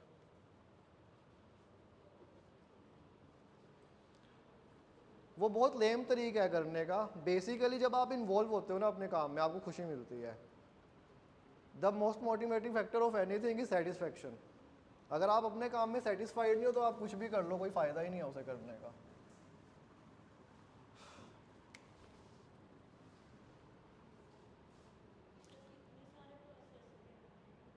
क्योंकि आप सारे आज आए हो तो सबसे मुश्किल टॉपिक आज चुना है। ये सारा कुछ अलग अलग भी पढ़ा है हमने। कंटिन्यूस इंप्रूवमेंट अपने आप में टॉपिक है जिसके ऊपर शॉर्ट नोट आ जाता है, राइट। टेक्नोलॉजी इंटीग्रेशन होती कैसे, अपने आप में 4th यूनिट में है। देखो एक चीज़ बताता हूँ, जो भी हमने पढ़ा है ना अब तक, ये अपने आप में टॉपिक है, राइट। और ये हम करेंगे 25th को, ताकि मैं आपको क्वेश्चन बता सकूँ कैसे आते हैं और आप आंसर कैसे कर सकते हो और एग्जाम्पल कैसे दे सकते हो। वहाँ पे आप पूरा ऐसे, जैसे मैं एग्जाम्पल यहाँ पे बड़े बड़ी इलैबोरेट दे रहा हूँ, गूगल का फ़ोन है, ऐसे आप लिख नहीं पाओगे, कोई फ़ायदा नहीं है। आपको 2 लाइनर 3 लाइनर एग्जाम्पल चाहिए होंगे। तो Toyota, basically Toyota, Tata, Honda, even Maruti in some cases, Motorola और Google, basically these will be और 5-6 कंपनीज के अंदर से आप पूरी बुक के अंदर एग्जांपल दे सकते हो। तो हम छोटे छोटे केस करने की कोशिश करेंगे उस टाइम पे।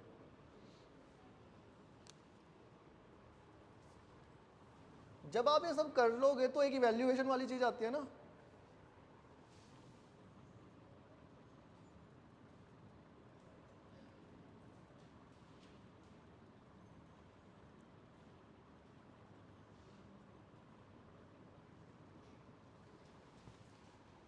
अटेंडेंस लगा देना प्लीज जाने से पहले, नहीं तो मेरे को आगे से बोला जाता है।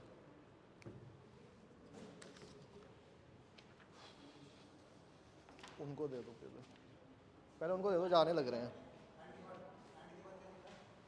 Monitoring, monitoring, monitoring.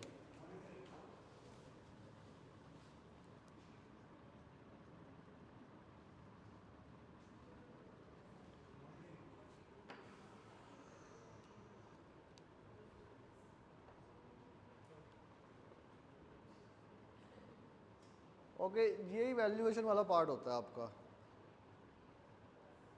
जैसे आप सुपरवाइज़र हर जगह होता है, वो ये चीज़ है। HR आपका जो अप्रेजल देता है इस चीज़ पे देता है बेसिकली।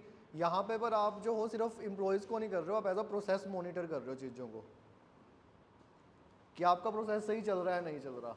अगर आपका प्रोसेस नहीं चल रहा है सही से तो आप यहाँ कहीं पे आओगे, या यहाँ कहीं पे आओगे, या यहाँ कहीं पे आओगे। अगर इन तीनों चीज़ों से भी सही नहीं होता फिर आप यहाँ जाओगे कि आपने स्ट्रेटेजी गलत डेवलप की है।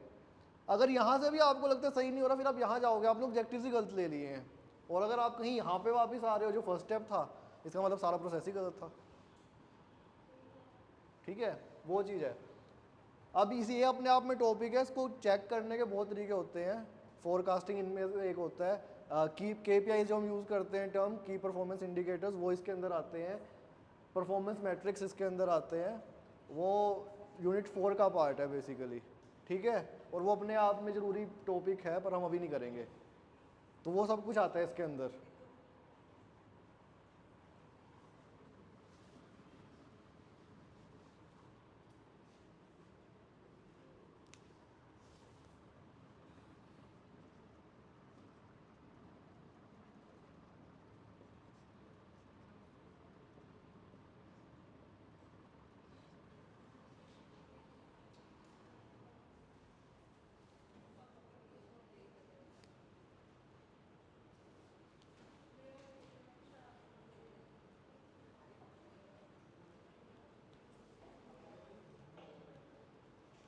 क्रिकेट देखते हैं सब?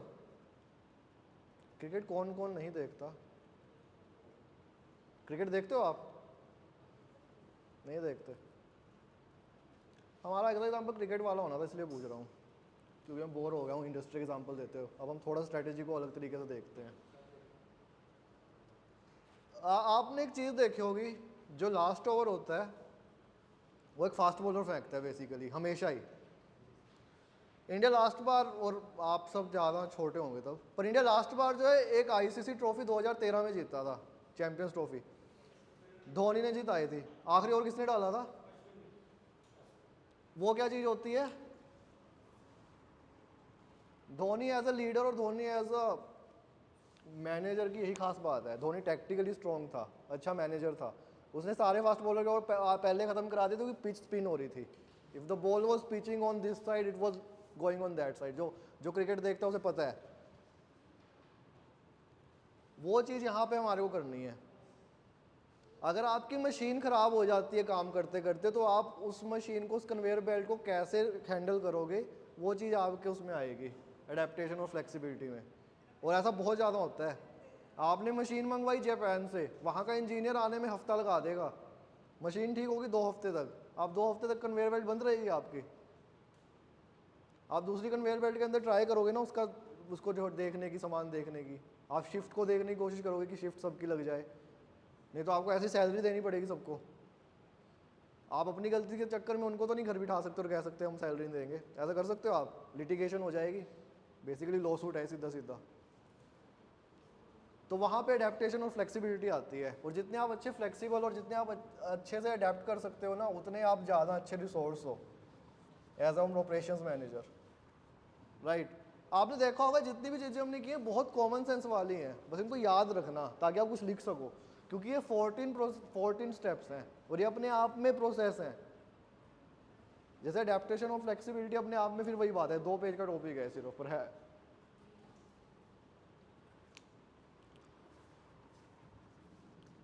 फीडबैक हमेशा हर जगह पे आएगा, हर जगह पे। अगर आप भूल जाओ ना आखिरी स्टेप किसी भी प्रोसेस का क्या है, इसके अलावा 10 प्रोसेस हो रहे हैं हमारे पास जैसे काइजन वगैरह, अगर आप भूल जाओ ना लास्ट स्टेप क्या है उसमें, हमेशा फीडबैक लिखाओ, आपके मार्क्स नहीं कटेंगे कभी भी। हर प्रोसेस के दो ही शुरुआत होंगी, दो ही चीज़ें हर प्रोसेस में। उसके फर्स्ट में आप डिफाइन करोगे इशू क्या है और लास्ट में आप क्या करोगे, इवैल्यूएशन या फीडबैक। याद रखो इस चीज़ को, कर देना ये काम। अगर आप गलती से भूल जाओ, अगर मैं आपको बोलता हूँ 6 सिग्मा आ गया और आप भूल जाओ 6 सिग्मा क्या होता है, क्योंकि मैं अपने फाइनल्स में 6 सिग्मा भूल गया था क्या होता है। मैंने 3 चीज़ें लिखी थी, डेफिनेशन, ऑपरेशंस, बीच में क्या क्या हो सकता है, मेरे को पता था डिफेक्ट वाला कुछ होता है, तो मैंने कहा था क्वालिटी अच्छी रखेंगे, बेसिकली ये लिख के आया था मैं 10 पेज पे। और एंड में फीडबैक, कि जब उसको वापस जब करना है कैसे करना है, फीडबैक क्या आएगा, अगर ढंग से नहीं हो रहा है, डिफेक्ट्स ज़्यादा आ रहे हैं तो कैसे करेंगे चेंज। तो ये चीज़ें याद रखो।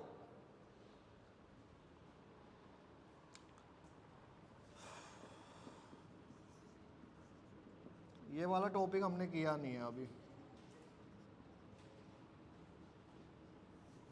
ये लास्ट है। बेसिकली अगर दोबारा से पेंडेमिक आ जाए तो क्या करोगे, रिस्क हर चीज़ में होता है। आपने आप अब परचेजिंग ऑफिसर हो, ठीक है, आपको सीधा ऑपरेशन मैनेजर नहीं बना रही कोई कंपनी। अगर एक कंपनी बहुत अच्छे लेवल के एक आपको नहीं बना सकती ना, 5 साल का एक्सपीरियंस मांगेंगे, तो आप परचेजिंग ऑफिसर हो। आपने रॉ मटेरियल्स खरीदे, वो रॉ मटेरियल्स आपको दिखाए कुछ और थे, जो आए हैं वो कुछ और आए हैं। ऐसे सिचुएशन में आपको आने से पहले उस रिस्क को मैनेज करना पड़ेगा। तो आप ऐसे एकदम सारा ऑर्डर नहीं एक साथ कर दोगे, आप बैचेस में मंगवाओगे, समझ रहे हो ना, आप पैसे पूरे नहीं दोगे, सप्लाई चेन को कंट्रोल करोगे आप अपने पास पावर रखोगे, कॉन्ट्रैक्ट ऐसा बनाओगे आयरन क्लैड कि आप वो जो है आपको ऐसा सामान ना दे पाए। समझ रहे हो, ये सब कुछ करना पड़ेगा आपको। आपको समझ आ रहा है? क्योंकि आप दोनों आगे आ सकते हो, आप तो बोलोगे ही आ रहा है।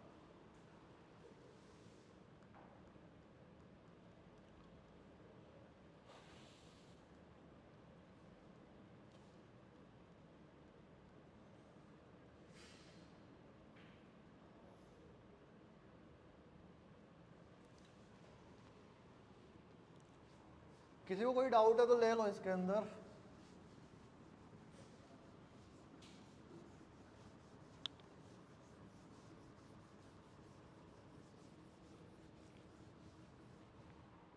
कोई भी डाउट है ले लो, वैसे इसके अंदर भी क्या।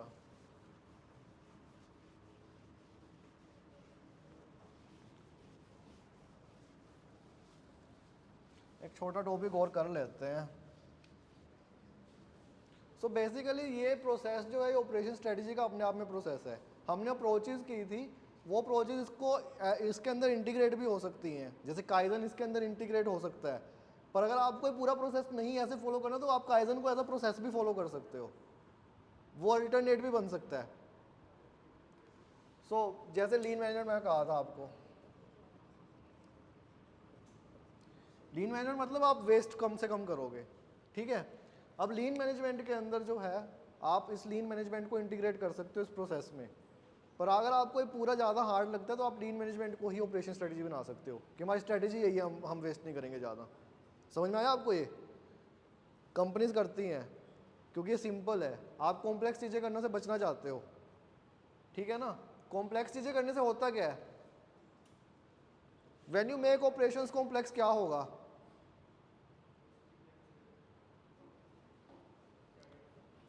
अगर आप कोई भी चीज़ कॉम्प्लेक्स करते हो तो क्या होगा। देखो इसको हम इस चीज़ से देखते हैं, पॉइंट बी है पॉइंट ए है, सिंपल वे ये है जाने का एक पॉइंट से दूसरे पॉइंट तक। पॉइंट सी और डी से जाने का वे ये है, किस में ज़्यादा गलतियाँ होंगी। आप सारे बोर हो रहे हो, आप तो बोर भी नहीं हो रहे हो, वो पीछे दो बोर हो रहे हैं। आइडिया बुरा नहीं है, एटलीस्ट कुछ तो करो। तो हम डिफरेंट सब्स्टिट्यूट्स पढ़ेंगे, लीन मैनेजमेंट पढ़ेंगे, एक शायद हम पढ़ेंगे यप TQM पढ़ेंगे, एक हम सिक्स सिग्मा पढ़ेंगे।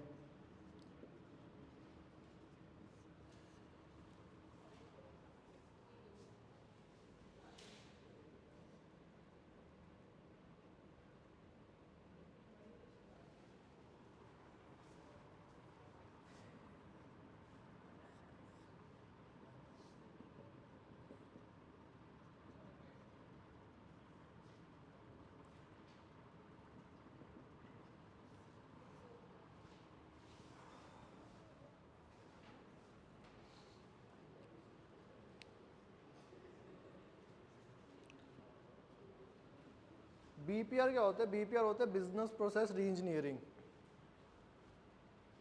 सो ऑफ कोर्स री इंजीनियरिंग आ रहा है तो उससे हमें पता लग ही रहा है। तो हम करते क्या हैं, अगर आपके पास पहले से एक प्रोसेस है जो आप फॉलो कर रहे हो कुछ काम करने का, आप उस प्रोसेस को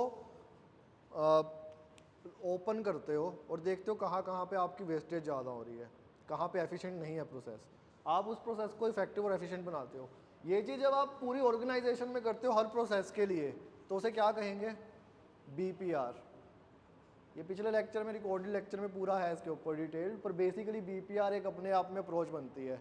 अगर आप वो 14 स्टेप का प्रोग्राम नहीं करना चाहते हो, बेसिकली वही चीज़ आ गई, आपके पास 14 स्टेप्स का प्रोग्राम है, अगर आप वो नहीं फॉलो करना चाहते तो आप सीधा BPR फॉलो कर सकते हो, या फिर BPR को पार्ट बना सकते हो उस 14 स्टेप्स का। ऑपरेशन स्ट्रेटजी के अंदर BPR भी लिख सकते हो, या फिर आप इसी को फॉलो कर सकते हो।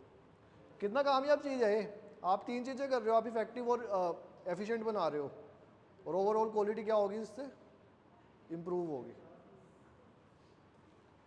लीन मैनेजमेंट के अंदर हमने देख ही लिया क्या होता है। आप क्या करोगे, आप हर प्रोसेस के अंदर वेस्ट देखोगे, और वेस्ट को आपका गोल क्या होगा, वेस्ट, यप आपका गोल होगा वेस्ट शुड बी ज़ीरो।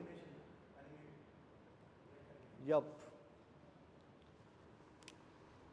ये टर्म कहाँ से आई है, 1940s, कौन सी कंपनी से। ये कुछ पॉइंट जो है अगर आप लिख दोगे अपने एग्जाम में तो एग्जामिनर को पता होगा किसने कुछ पढ़ा है।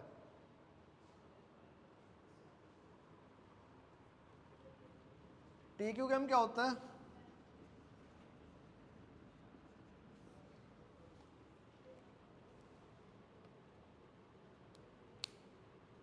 ये 1960-70s से आई है मोटरोला में। TQM होता है टोटल क्वालिटी मैनेजमेंट। इसके अंदर जो है आप अपने इस वाले और इस वाले में फ़र्क क्या है, यहाँ के अंदर आप पूरा प्रोसेस री इंजीनियर कर रहे हो, इसके अंदर आप पूरे हर एक प्रोसेस को, हर एक पार्ट को कंपनी के क्वालिटी के हिसाब से अच्छा करोगे। You are improving the quality of every aspect of the company. तो फिर होगा क्या, उससे कंपनी की ओवरऑल क्वालिटी क्या होगी। इसीलिए नाम इसका बहुत ही ज़्यादा सही नाम है इसका, इट्स नॉट अ मिसनोमर। आप टोटली क्वालिटी इंप्रूव कर रहे हो, तो टोटल क्वालिटी मैनेजमेंट। ठीक है।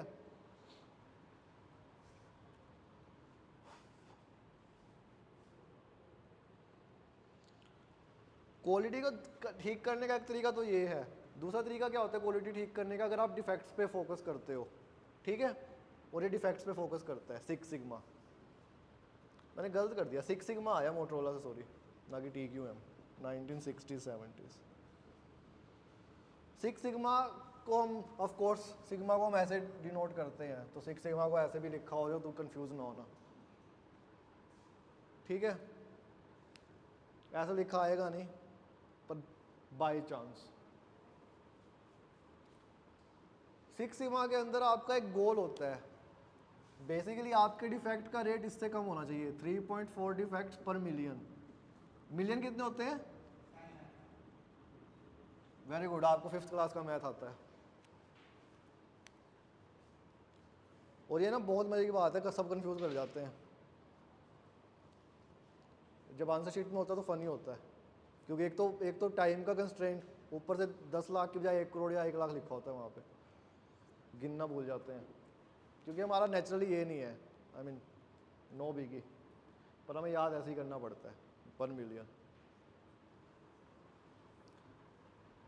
आप डेटा, ये डेटा ड्रिवन अप्रोच होती है, आपको कैलकुलेट करना पड़ता है कहाँ कहाँ इश्यूज आ रहे हैं, आपके पास डेटा होता है। सिक्स सिग्मा के एक्सपर्ट्स होते हैं, बेसिकली आप खुद नहीं करते। आपने अगर लिंक्डइन खोल के देखा हो तो सिक्स सिग्मा सर्टिफाइड एनालिस्ट देखा आपने लिंक्डइन पे, कितने लोग सिक्स सिग्मा सर्टिफाइड है? लिंक्डइन खोलना, वहाँ पे आधी दुनिया सिक्स सिग्मा सर्टिफाइड है। तो बेसिकली वो है ये सिक्स सिग्मा, कि वो आपका प्रोसेस देखेंगे, उसको डेटा से एनालाइज करेंगे, डेटा लेंगे, एक्सट्रैक्ट करेंगे, फिर उसे एनालाइज करेंगे, फिर आपको बताएंगे अगर आप ये चीज़ ठीक कर दो तो आप वहाँ तक पहुँच जाओगे, राइट। वो चीज़ है। डिजिटल ट्रांसफॉर्मेशन क्या होगा, ये तो नाम से ही पता लग रहा है।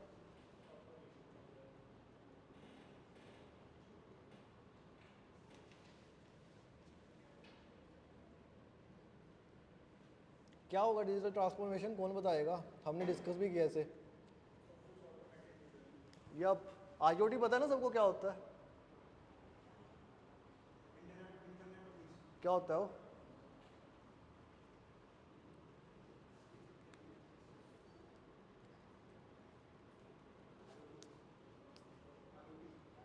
इंटरनेट ऑफ थिंग्स बेसिकली होता है जब आपके इंडस्ट्री के हर एस्पेक्ट में इंटरनेट कनेक्टिविटी हो।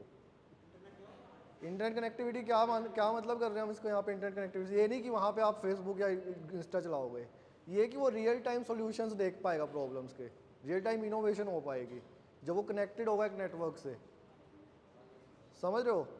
सो बेसिकली हम ये बोलना चाह रहे हैं कि AI क्या होता है, अपने आप काम कर पाएगा हिंड्रेंस को देख के। क्लाउड कंप्यूटिंग क्या होता है? क्लाउड कंप्यूटिंग होता है कि आप इंडिया में बैठ के कंप्यूटर पे काम कर रहे हो, सेम प्रॉब्लम पे आपका कलीग जो है ऑस्ट्रेलिया में बैठ के काम कर रहा है। वो सारी चीज़ें इंडस्ट्री में आ रही हैं, ये डिजिटल ट्रांसफॉर्मेशन है। ये एक नई अप्रोच है ऑपरेशन स्ट्रेटेजी की, कि आपको सब कुछ खुद नहीं करना, आपकी स्ट्रेटेजी सारी बार चलती रहेगी, वो इंटरेक्टिव है, क्योंकि कोई ना कोई नया सोल्यूशन लेके आ रहे हैं, ठीक है।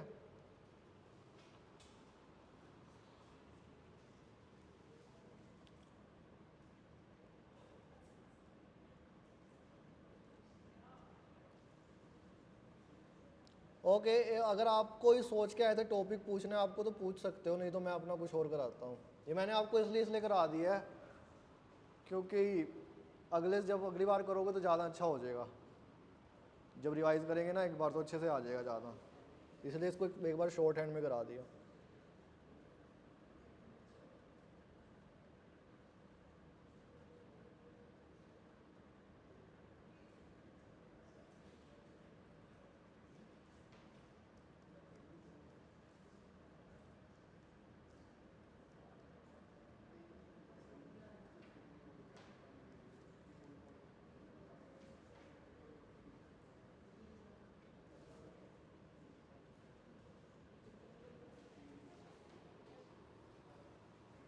किसी को कुछ पूछना भी नहीं है, मैं ही कराता रहा हूँ।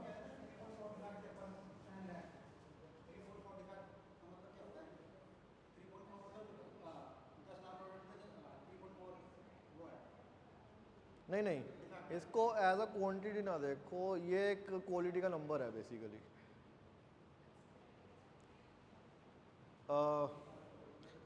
आप ये देखो कि हमने एक कांस्टेंट ले लिया नंबर, ये डिफेक्ट जो है 3.4 पर उसके हिसाब से नहीं, प्रोसेस के हिसाब से सोच के देखो कि प्रोसेस इतनी बार गलत होगा।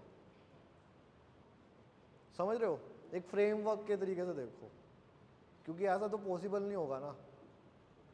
आई मीन ऑफ कोर्स ये दोनों तरीके से काम करता है। ऑफ कोर्स ये क्वांटिटी वाइज भी करता है, पर अगर आप सिर्फ उसको क्वांटिटी वाइज देखोगे ना कि 3.4 पर मिलियन ही हो, तो वो सही चीज़ नहीं है। आपको क्वालिटी वाइज भी देखना है कि इसका मतलब है कि हम कितना रिपीटेबल कर रहे हैं प्रोसेस को, एंड रिजल्ट भी नहीं देख रहे। अगर आप प्रोसेस आपका सेम है और फिर भी का फ़र्क आ रहा है, तो कई बार वो आपके हाथ में भी नहीं है। ये नंबर जीरो क्यों नहीं है? जीरो डिफेक्ट्स पर मिलियन भी तो हो सकता था, वो वाली चीज़। पर आप चिंता ना करो, ये सिलेबस में इतना डीप नहीं है। और इसको एक बार और करेंगे रिवीजन में, पर हाँ ये सिलेबस में इतना डीप नहीं है, तो आपको सर्टिफाइड होने की जरूरत नहीं है इसके अंदर।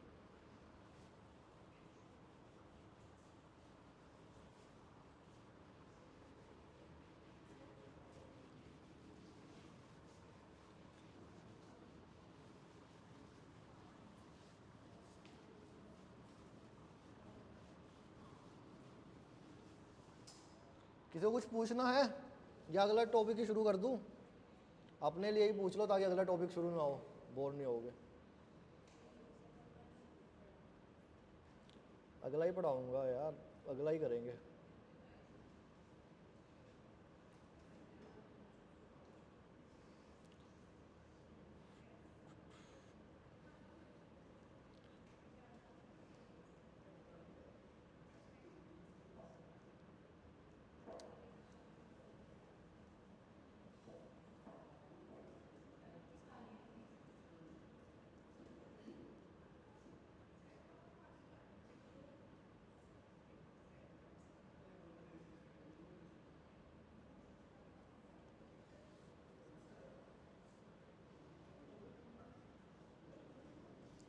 ओके, हम कर ही लेते हैं यार, यही करते हैं। मुझे पता है पहले वाला टॉपिक थोड़ा सा लेंथी था, ये वाला समझ जाना, क्योंकि हमारे पास और क्लासेस नहीं, डायरेक्ट उसमें कराएंगे तो मज़ा नहीं आएगा। सो IMS क्या होता है?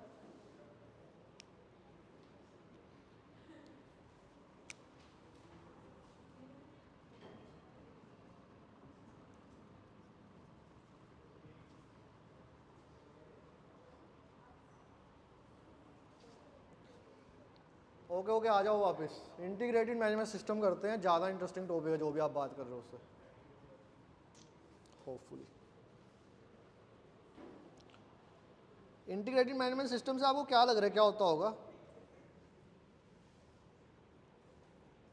गैस करते हैं नाम के साथ। अब हमारा टॉपिक है IMS, इंटीग्रेटेड मैनेजमेंट सिस्टम।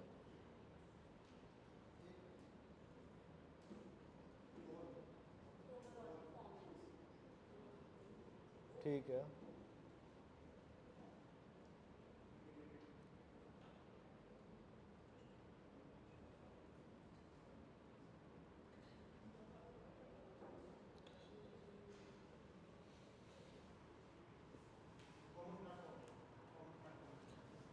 अब इधर देखो, आपके पास एक कार कंपनी है। कार के अंदर काफ़ी सारी चीज़ें देखनी होती हैं आपको। उसकी बॉडी अच्छी होनी चाहिए, स्टर्डी, राइट, ताकि उसको एनकैप के अंदर कुछ रेटिंग मिले, एग्जाम्पल के तौर पे, है ना। क्रैश टेस्टिंग में वो बिल्कुल फेल ना हो जाए, किसी टिपिकल मारुति कार की तरह। No offence to them. दूसरी चीज़ क्या देखोगे आप? इंटीरियर्स जो है वो एलर्जिक नहीं होने चाहिए, क्वालिटी अच्छी होनी चाहिए इंटीरियर्स की। In case car get crashed तो फायर प्रूफ होनी चाहिए कम से कम।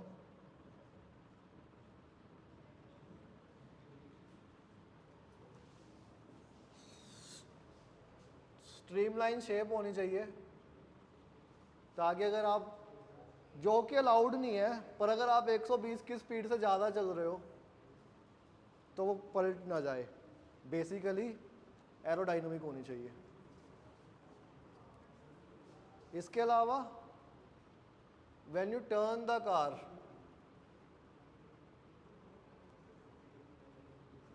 उसका टर्निंग रेडियस जो है वो एक हो सके तो छोटे से छोटा हो, पूरा रोड ना लगे आपको टर्न करने में। ये सारी चीज़ें जो है ना हमारे पास, आओ क्या ओके इधर इधर इधर इधर इधर इधर बाद में प्लीज़, हो गया थोड़ा सा देर और, IMS कर ही लो। टर्निंग रेडियस कम होना चाहिए। ये जब सारी चीज़ें हम देखते हैं ना कार में क्या क्या क्वालिटी होनी चाहिए, क्या क्या स्टैंडर्ड हमारे को मेंटेन करने हैं, ये बहुत सारे हो जाते हैं। जब ये बहुत सारे हो जाते हैं तो हमारे को एक सिस्टम डेवलप किया हमने जो कि सारी चीज़ों को एक साथ हैंडल कर सके।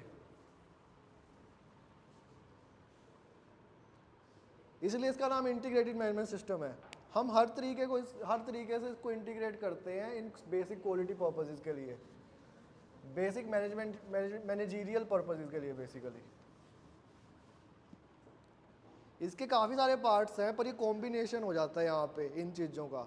बहुत सारे मल्टीपल मैनेजमेंट सिस्टम कंबाइन करने के अलावा हम क्या करते हैं, इसके अंदर जो है एक फ्रेमवर्क बना देते हैं।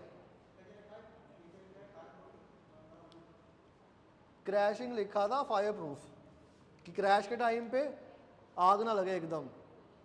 मूवीज़ के अंदर ही अच्छी लगती हैं चीज़ें, अगर गाड़ी टक्कर हो तो उसमें आग ना लगे एकदम। किस कंपनी ने फेल किया ये चीज़? ओला के स्कूटर ने। पहला बैच देखा था ओला स्कूटर का? अगर आपने पहला बैच ओला का स्कूटर का देखा होगा, न्यूज़ देखे होंगे, वो हर जगह पे आग लग रही थी उसे तो खड़े खड़े भी लग रही थी मेरे को लगता है।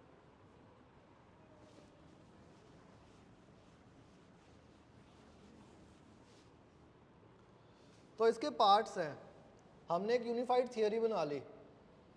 इसको एक थियरी की तरह देखो, हमने एक यूनिफाइड थियरी बना ली जिसके अंदर हमने सारे मैनेजरियल पोजीशंस, मैनेजरियल कंपोनेंट्स रखे हैं। सो इसके पार्ट्स हैं कुछ। पहला पार्ट इसका है QMS, quality management system. Quality management system का जो गोल है वो ये है कि कस्टमर सेटिस्फेक्शन, एफिशिएंसी और क्वालिटी ऑफ कोर्स, और डिज़ाइन जो है ओवरऑल वो सारा कुछ टॉप नॉच रहे। इनोवेशन इसके अंदर आता है कस्टमर से, जो मैंने कहा ना कस्टमर सेटिस्फेक्शन, वहाँ से इनोवेशन आएगा, फीडबैक उनका लेके। तो इस वाले पार्ट के अंदर जो ये वाला पार्ट है इसका इंटीग्रेटेड मैनेजमेंट सिस्टम का, क्वालिटी मैनेजमेंट सिस्टम, इससे हमें पता लग रहा है हमें क्वालिटी पे फोकस करना है। पर हमारा इनोवेशन देखो, इसके अंदर हम 3 चीज़ पे फोकस कर रहे हैं। एक तो नाम से ही पता लग रहा है क्या, दूसरा और तीसरा, यप, इनोवेशन यहाँ से आएगा। जब हम कस्टमर सेटिस्फेक्शन की बात करते हैं तो फीडबैक भी आता है उसके अंदर, और फीडबैक से इनोवेशन आता है। कस्टमर ने कहा कप होल्डर सही जगह पे नहीं है, या कप होल्डर ऐसी टेक्नोलॉजी लाओ कप होल्डर अंदर चला जाए। हाँ, पर इसके अंदर हम टेक्नोलॉजिकल बात इतना करेंगे नहीं, हमारे पास 3 चीज़ें मेन है देखने के लिए। देखो, हमने क्वालिटी पर्पसेस, हमारे जो मैनेजरियल पर्पसेस है जो गवर्नमेंट ने हमें करने के लिए कहा है, उसको डिज़ाइन करने के लिए हमने स्पेशल IMS बनाया है। गवर्नमेंट ने कहा है कि क्वालिटी एक होनी चाहिए, गवर्नमेंट ने कहा है कि एफिशिएंसी होनी चाहिए कार के अंदर, फॉर एग्जांपल माइलेज के उस पॉइंट ऑफ व्यू से पोल्यूशन कम होना चाहिए। अब वो पोल्यूशन वाला पॉइंट अगला होएगा, और कस्टमर सेटिस्फाइड होना चाहिए। आप एक कार में 5, 10, 15 लाख जितने भी खर्च हो, सेटिस्फेक्शन तो होनी चाहिए। और अगर ब्रांड सेटिस्फेक्शन देगा तो अपने आप ही जान टाइम तक रह पाएगा, राइट। तो वो तीनों चीज़ें मैनेज कर रहा है क्वालिटी मैनेजमेंट सिस्टम, ठीक है। यप, हर कंपनी में होता है।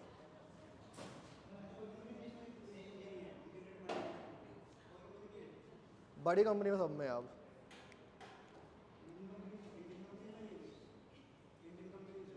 नहीं नहीं सब में आप एग्जांपल ले लो, मारुति के अंदर क्वालिटी उनको, अब वो क्वालिटी कम है ज़्यादा है वो छोड़ो, क्वालिटी तो है।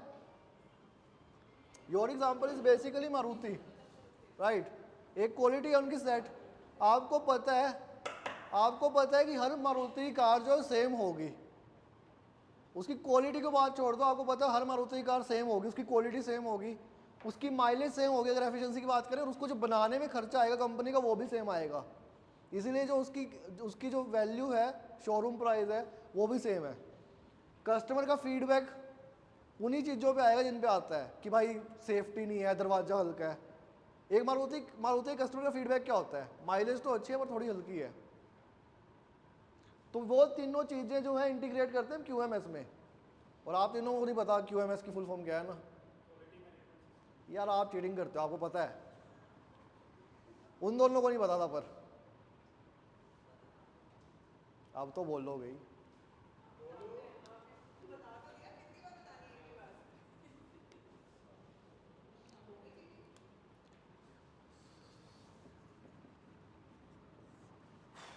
ये वाला आ जाता है हमारा दूसरा एस्पेक्ट। ये पहले इतना कॉमन नहीं था, इंटीग्रेटेड मैनेजमेंट सिस्टम में सिर्फ ये चीज़ें ही हुआ करती थी कि हम क्वालिटी देखेंगे कि अपने ब्रांड की, कार की, प्रोडक्ट की एफिशिएंसी देखेंगे, कस्टमर जो फीडबैक दे रहा है उसको इनोवेट करने की कोशिश करेंगे। कस्टमर क्या फीडबैक देता है, एक कार के अंदर कस्टमर के क्या फीडबैक हुए हैं जनरली, जो इम्प्लीमेंट हुए हैं किसी भी कंपनी ने किए हैं, सोच के देखो क्या क्या फीडबैक कस्टमर्स ने दिए थे जो आए हैं कार्स में।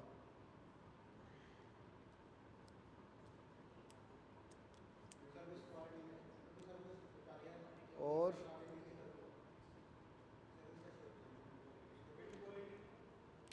मारुति ने कोशिश की है ना, एक सब ब्रांड बनाया मारुति ने, नेक्सा, बिल्ड क्वालिटी इंप्रूव करने के लिए बनाया है ना।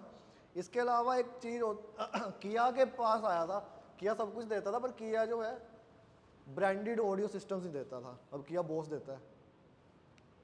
ये कस्टमर फीडबैक्स हैं, राइट।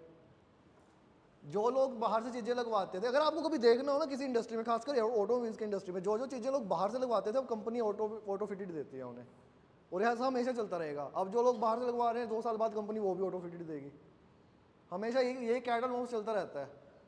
टच स्क्रीन पहले कंपनी ने देना शुरू नहीं किया था, लोग बाहर जाके टैबलेट फिट करवा लेते थे, अब कंपनी ने टच स्क्रीन देना शुरू किया, अब लोग रेटिना डिस्प्ले लेना चाह रहे हैं। रेटिना गलत एग्जाम्पल है क्योंकि वो पेटेंटेड है, एमोलेड डिस्प्ले कहना चाहिए था मुझे। तो वो इनोवेशन यहाँ से आता है। EMS क्या होता है, एनवायरमेंटल मैनेजमेंट सिस्टम। इसके अंदर क्या आएगा,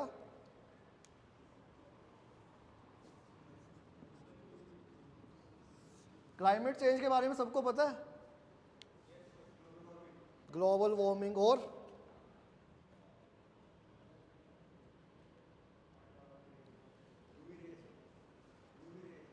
हाँ, पर वो ग्लोबल वार्मिंग से ही आ रही है। EVS पढ़ना पड़ेगा आपको, EVS वीक है आपका। सो बेसिकली जब हम एनवायरनमेंट की बात करते हैं तो कार से क्या क्या इशू होते हैं, यहाँ से शुरू करते हैं। और कौन सा पोल्यूशन, और कार के इशूज बताओ, हम 5th क्लास की EVS पढ़ रहे हैं, अब कार से क्या क्या पोल्यूशन होता है एयर पोल्यूशन के अलावा, और और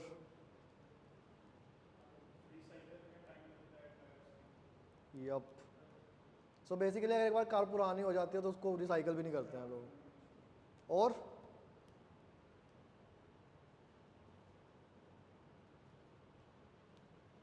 एयर पोल्यूशन में थोड़ा स्पेसिफिक होते हैं, एयर पोल्यूशन में क्या बढ़ रहा है,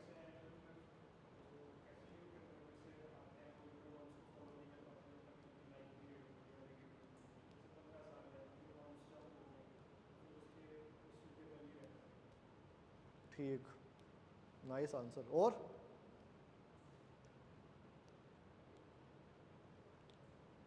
एयर पोल्यूशन में कौन कौन से केमिकल्स निकलते हैं बाहर कार्बन डाइऑक्साइड के अलावा, हमने 5th क्लास में पढ़ा था ये, अपने 5th क्लास के टीचर्स को थोड़ा याद करने की कोशिश करो।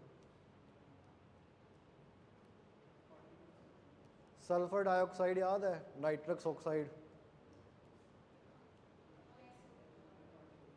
सो बेसिकली हम इनको रिड्यूस करना चाहते हैं, फॉसिल फ्यूल कंजम्पशन ज़्यादा बढ़ रही है तो हम इनको रिड्यूस करना चाहते हैं। हमको सबको पता है ना कि इंडिया, आपने बेसिकली वो तो देख लिया होगा न्यूज़, ट्वीट में या इंस्टाग्राम पे कहीं तो देख ही लिया होगा कि India is going to get warmer, this summer will be the warmest summer till we can find the records of.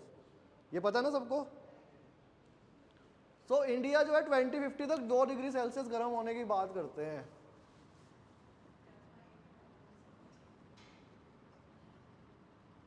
हमारे पास ये डेट है अब तक कि 2050 तक हम on average 2 degree Celsius warm होने वाले हैं, जो कि बड़ा नहीं लगता, इट्स कैटास्ट्रोफिक। हमें ये नहीं पता कि हमारी क्रॉप जो है रह पाएंगी इतनी गर्मी में या नहीं रह पाएंगी। बेसिकली दुनिया ख़त्म हो रही है, तो कार कार बनाने के ऊपर हमने सोच लिया कि कुछ नॉर्म्स डालने हैं। हमने इंजन्स भी चेंज कर दिया, BS4 5 6 पे आ गए अब हम। ठीक है, दिल्ली के अंदर ऑड इवन भी होता रहता है। ISO 4000 एनवायरमेंटल नॉर्म्स है हमारे, जो कि ये वाली जो ब्रांच है हमारी IMS की, ये फॉलो करती है। एनवायरमेंटल मैनेजमेंट सिस्टम का मेन फोकस ही है कि कार कितने से कितनी एनवायरमेंट फ्रेंडली बना सकें, इको फ्रेंडली बना सकें। ठीक है, अब हमने 2 देख लिए हैं इंटीग्रेटेड के अंदर, अब हम तीसरा देखें। किसी को डाउट है इसमें? डाउट है तो पूछ लो, नहीं तो तीसरा चलते हैं।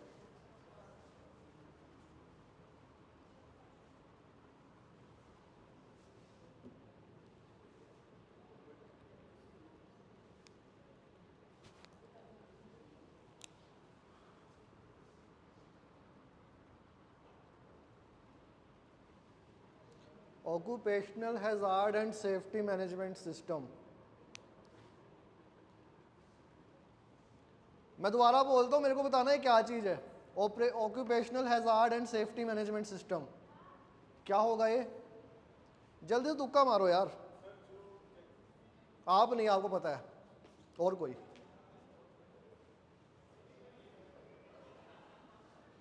पता होने सही में, अब आप बोलो। आप तुक्का मार दो प्लीज़।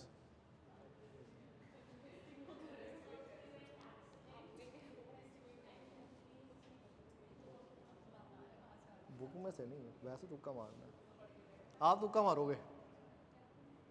क्या होता है ऑक्यूपेशनल हैजार्ड एंड सेफ्टी? क्या होगा, किससे रिलेटेड होगा?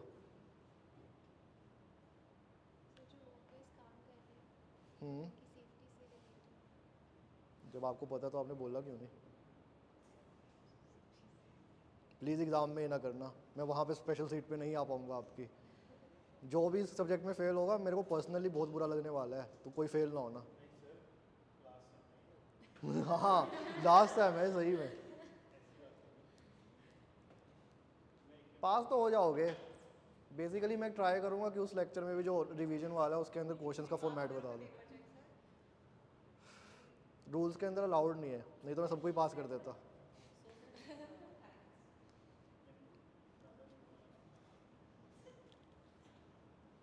तो क्या होगा इसके अंदर जब हम कह रहे हैं occupational hazard and safety management system, तो हम क्या मैनेज करना चाह रहे हैं इसके अंदर? एम्प्लॉयज़ की सेफ्टी। क्यों?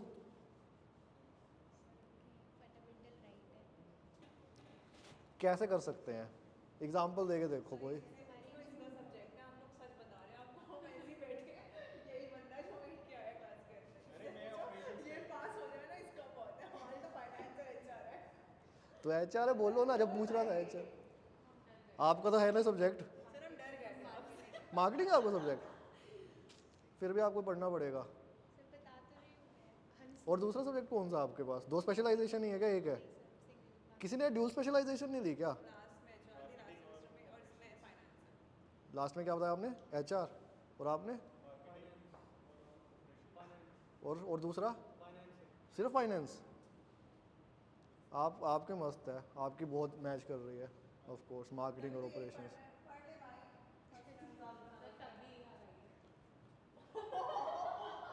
सो बेसिकली आप सही हो।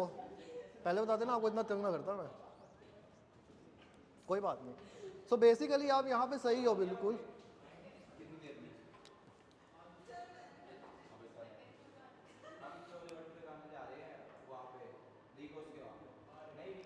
अगर 10 मिनट रुकोगे तो मैं भी चलूँगा भाई, 10 मिनट रुक जाओ बस।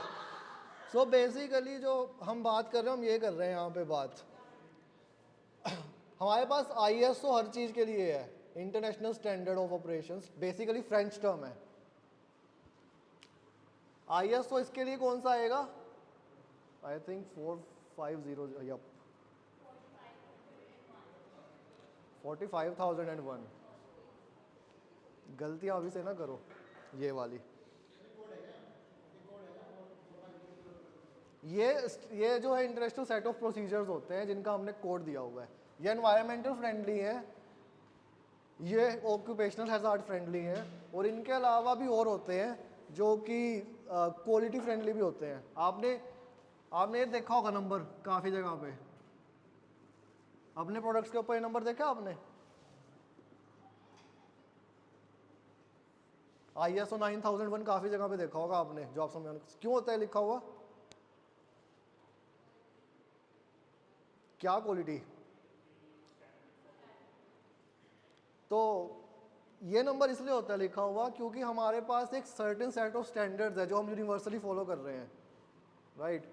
वो सेट ऑफ स्टैंडर्ड जो हम यूनिवर्सली फॉलो कर रहे हैं, अगर वो प्रोडक्ट वो फॉलो करता है तो इसके ऊपर लिखा होता है, इसका मतलब वो प्रोडक्ट अच्छा प्रोडक्ट है और एक सेट ऑफ स्टैंडर्ड्स फॉलो कर रहा है। ये नंबर इसलिए आए थे ताकि हम एक जो चीज़ बनती है वो दूसरी चीज़ के साथ इंटीग्रेट कर सकें, राइट? बहुत छोटा एग्जांपल लेंगे हम इसका। सबने ऑल आउट देखी है, गुड नाइट देखी है सबने? वो जो मशीन होती है उसके अंदर आप किसी भी कंपनी की वो रिफिल डाल सकते हो। क्यों कर सकते हो आप ऐसा? हाँ जी,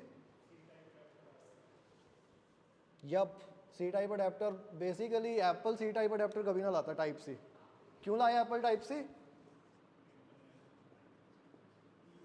यूरोपियन यूनियन ने उनको कहा था अगर हमारे यहाँ पे प्रोडक्ट बेचना है, हमारे यहाँ मतलब 27 कंट्रीज इन यूरोप, तो आपको स्टैंडर्ड फॉलो करना पड़ेगा क्योंकि हमारे सारे घरों में चार्जर टाइप सी है, तुम्हारे लिए हम स्पेशल चार्जर नहीं दे सकते। So that's why. नहीं तो एप्पल को तो फ़ायदा ही है ना, अपने चार्जर बनाओ 6 महीने में तोड़ो।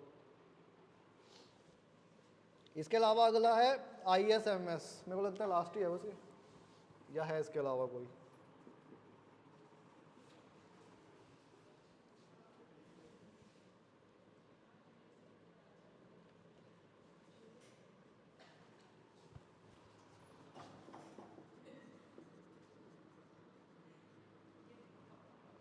इंफॉर्मेशन सिक्योरिटी मैनेजमेंट सिस्टम, क्या मतलब हुआ इंफॉर्मेशन सिक्योरिटी का?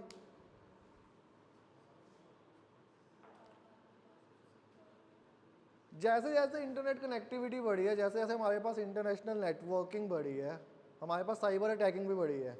बेसिकली हैकर्स हर जगह पे हैं। अगर आपके पास कोई भी इंफॉर्मेशन है तो वो हैक हो सकती है। अच्छी कंपनी जिनके पास पेटेंट्स और अपने बनाने के तरीके हैं वो भी हैक हो सकते हैं। हर कोई कोका कोला नहीं हो सकता है ना, कि रेसिपी सिर्फ 2 बंदों को पता है जो साथ में ट्रैवल नहीं कर सकते। That's a true fact. लगता है झूठ है, सबको पता है ना ये चीज़। कोका कोला की रेसिपी कितने लोगों को पता है? क्या वो साथ में ट्रैवल कर सकते हैं? इसके अलावा दूसरी चीज़ हम यहाँ पे देखते हैं, आधार कार्ड।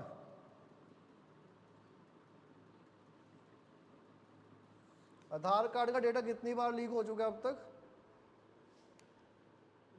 यप, हमारे पास आंसर है, बहुत ज़्यादा बार। ठीक है, हमने काउंट भी नहीं किया इतनी बार। तो किस चीज़ की जरूरत होती है यहाँ पे? Information security management system. ये आपका बेसिकली साइबर पार्ट है इंटीग्रेटेड मैनेजमेंट सिस्टम का। और आपका जो नॉर्म्स है वो ये हैं 27001, या अगर आप ज़्यादा कूल हो तो 27001।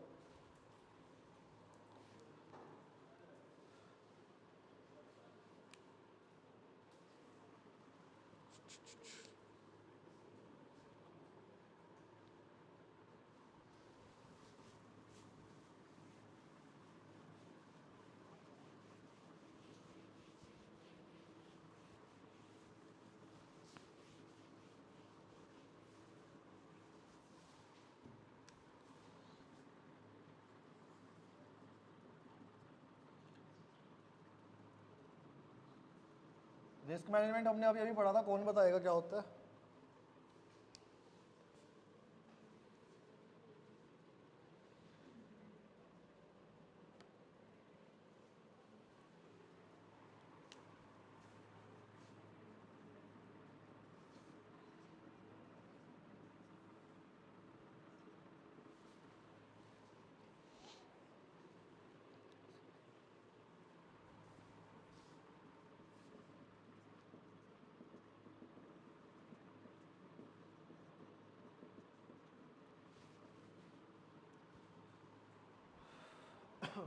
रिस्क मैनेजमेंट क्या होता है हमने अभी पढ़ा था, कोई बताना चाहेगा? किसी को याद हुआ था आधे घंटे पहले? तो ये सिस्टमेटिक प्रोसेस है जो हम ऑर्गेनाइजेशन में यूज़ करते हैं रिस्क को रिड्यूस करने के लिए। बेसिकली हम ये स्टेप्स फॉलो करते हैं। पहले हम रिस्क को डिफाइन करते हैं क्या हो सकती है, फिर उसके ऊपर ऑपरेट करते हैं, यानी स्ट्रेटजी बनाते हैं उसे ख़त्म करने का।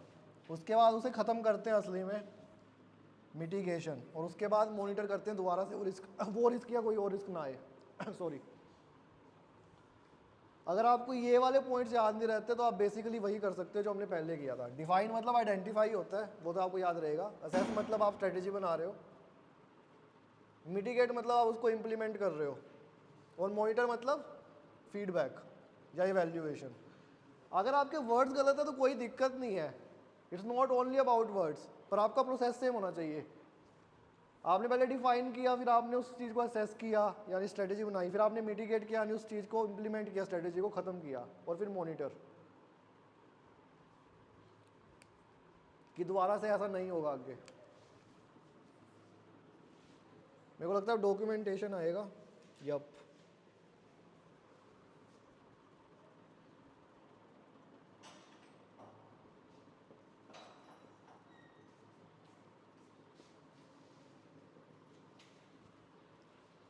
सो डॉक्यूमेंट कंट्रोल और रिकॉर्ड कीपिंग।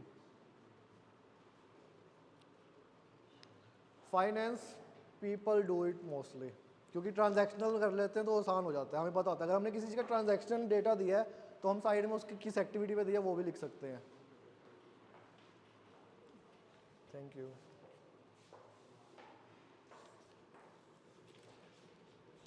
वो सर अभी वहीं पे होंगे?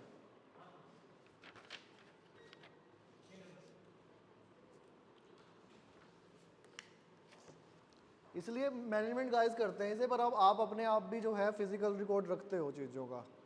और अगर फिजिकल रिकॉर्ड का मतलब यहाँ पे सिर्फ ये नहीं कि आप लिख के रखोगे, you can store it on a hard disk also, वो इशू नहीं है।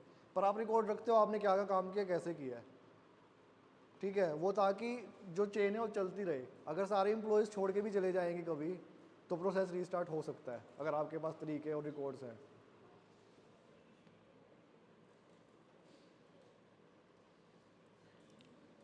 और इसका हमारा लास्ट जो है वो है कंटिन्यूस इम्प्रूवमेंट, जो कि हमने अभी देख ही लिया है। फीडबैक, इवैल्यूएशन, कंटिन्यूस इम्प्रूवमेंट हर चीज़ का एंड स्टेप है, चाहे उसके अंदर हो भी ना हो। अब इसके अंदर हमारा इंटीग्रेटेड मैनेजमेंट सिस्टम है, पर इसके अंदर भी एंड वाला पॉइंट क्या है?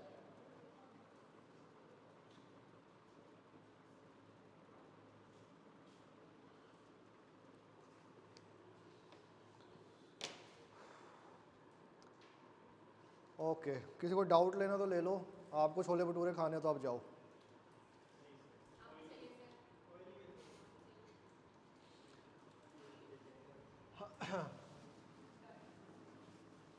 कर लिया हमने ये आज का टॉपिक। सिर्फ रिवीजन क्लास रहती है और उसके अंदर हम क्वेश्चंस के टाइप करेंगे और सारा एक साथ करेंगे, यूनिट 1 से लेकर यूनिट 8 तक, ठीक है। डाउट ले लो किसी को लेने हैं।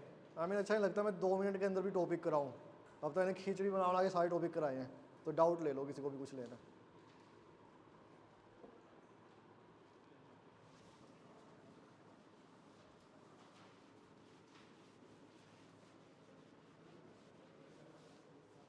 आप ना 25 को क्लास लगा लेना, बेसिकली क्वेश्चन वगैरह डिस्कस कर लेंगे जो जो आ सकते हो जैसे आ सकते हैं। हाँ ऑनलाइन है, तो आपके लिए भी इजी हो जाएगा। बेसिकली आपको सारे कुछ खुद नहीं देखना पड़ेगा कि कैसे क्वेश्चन आ सकते हैं।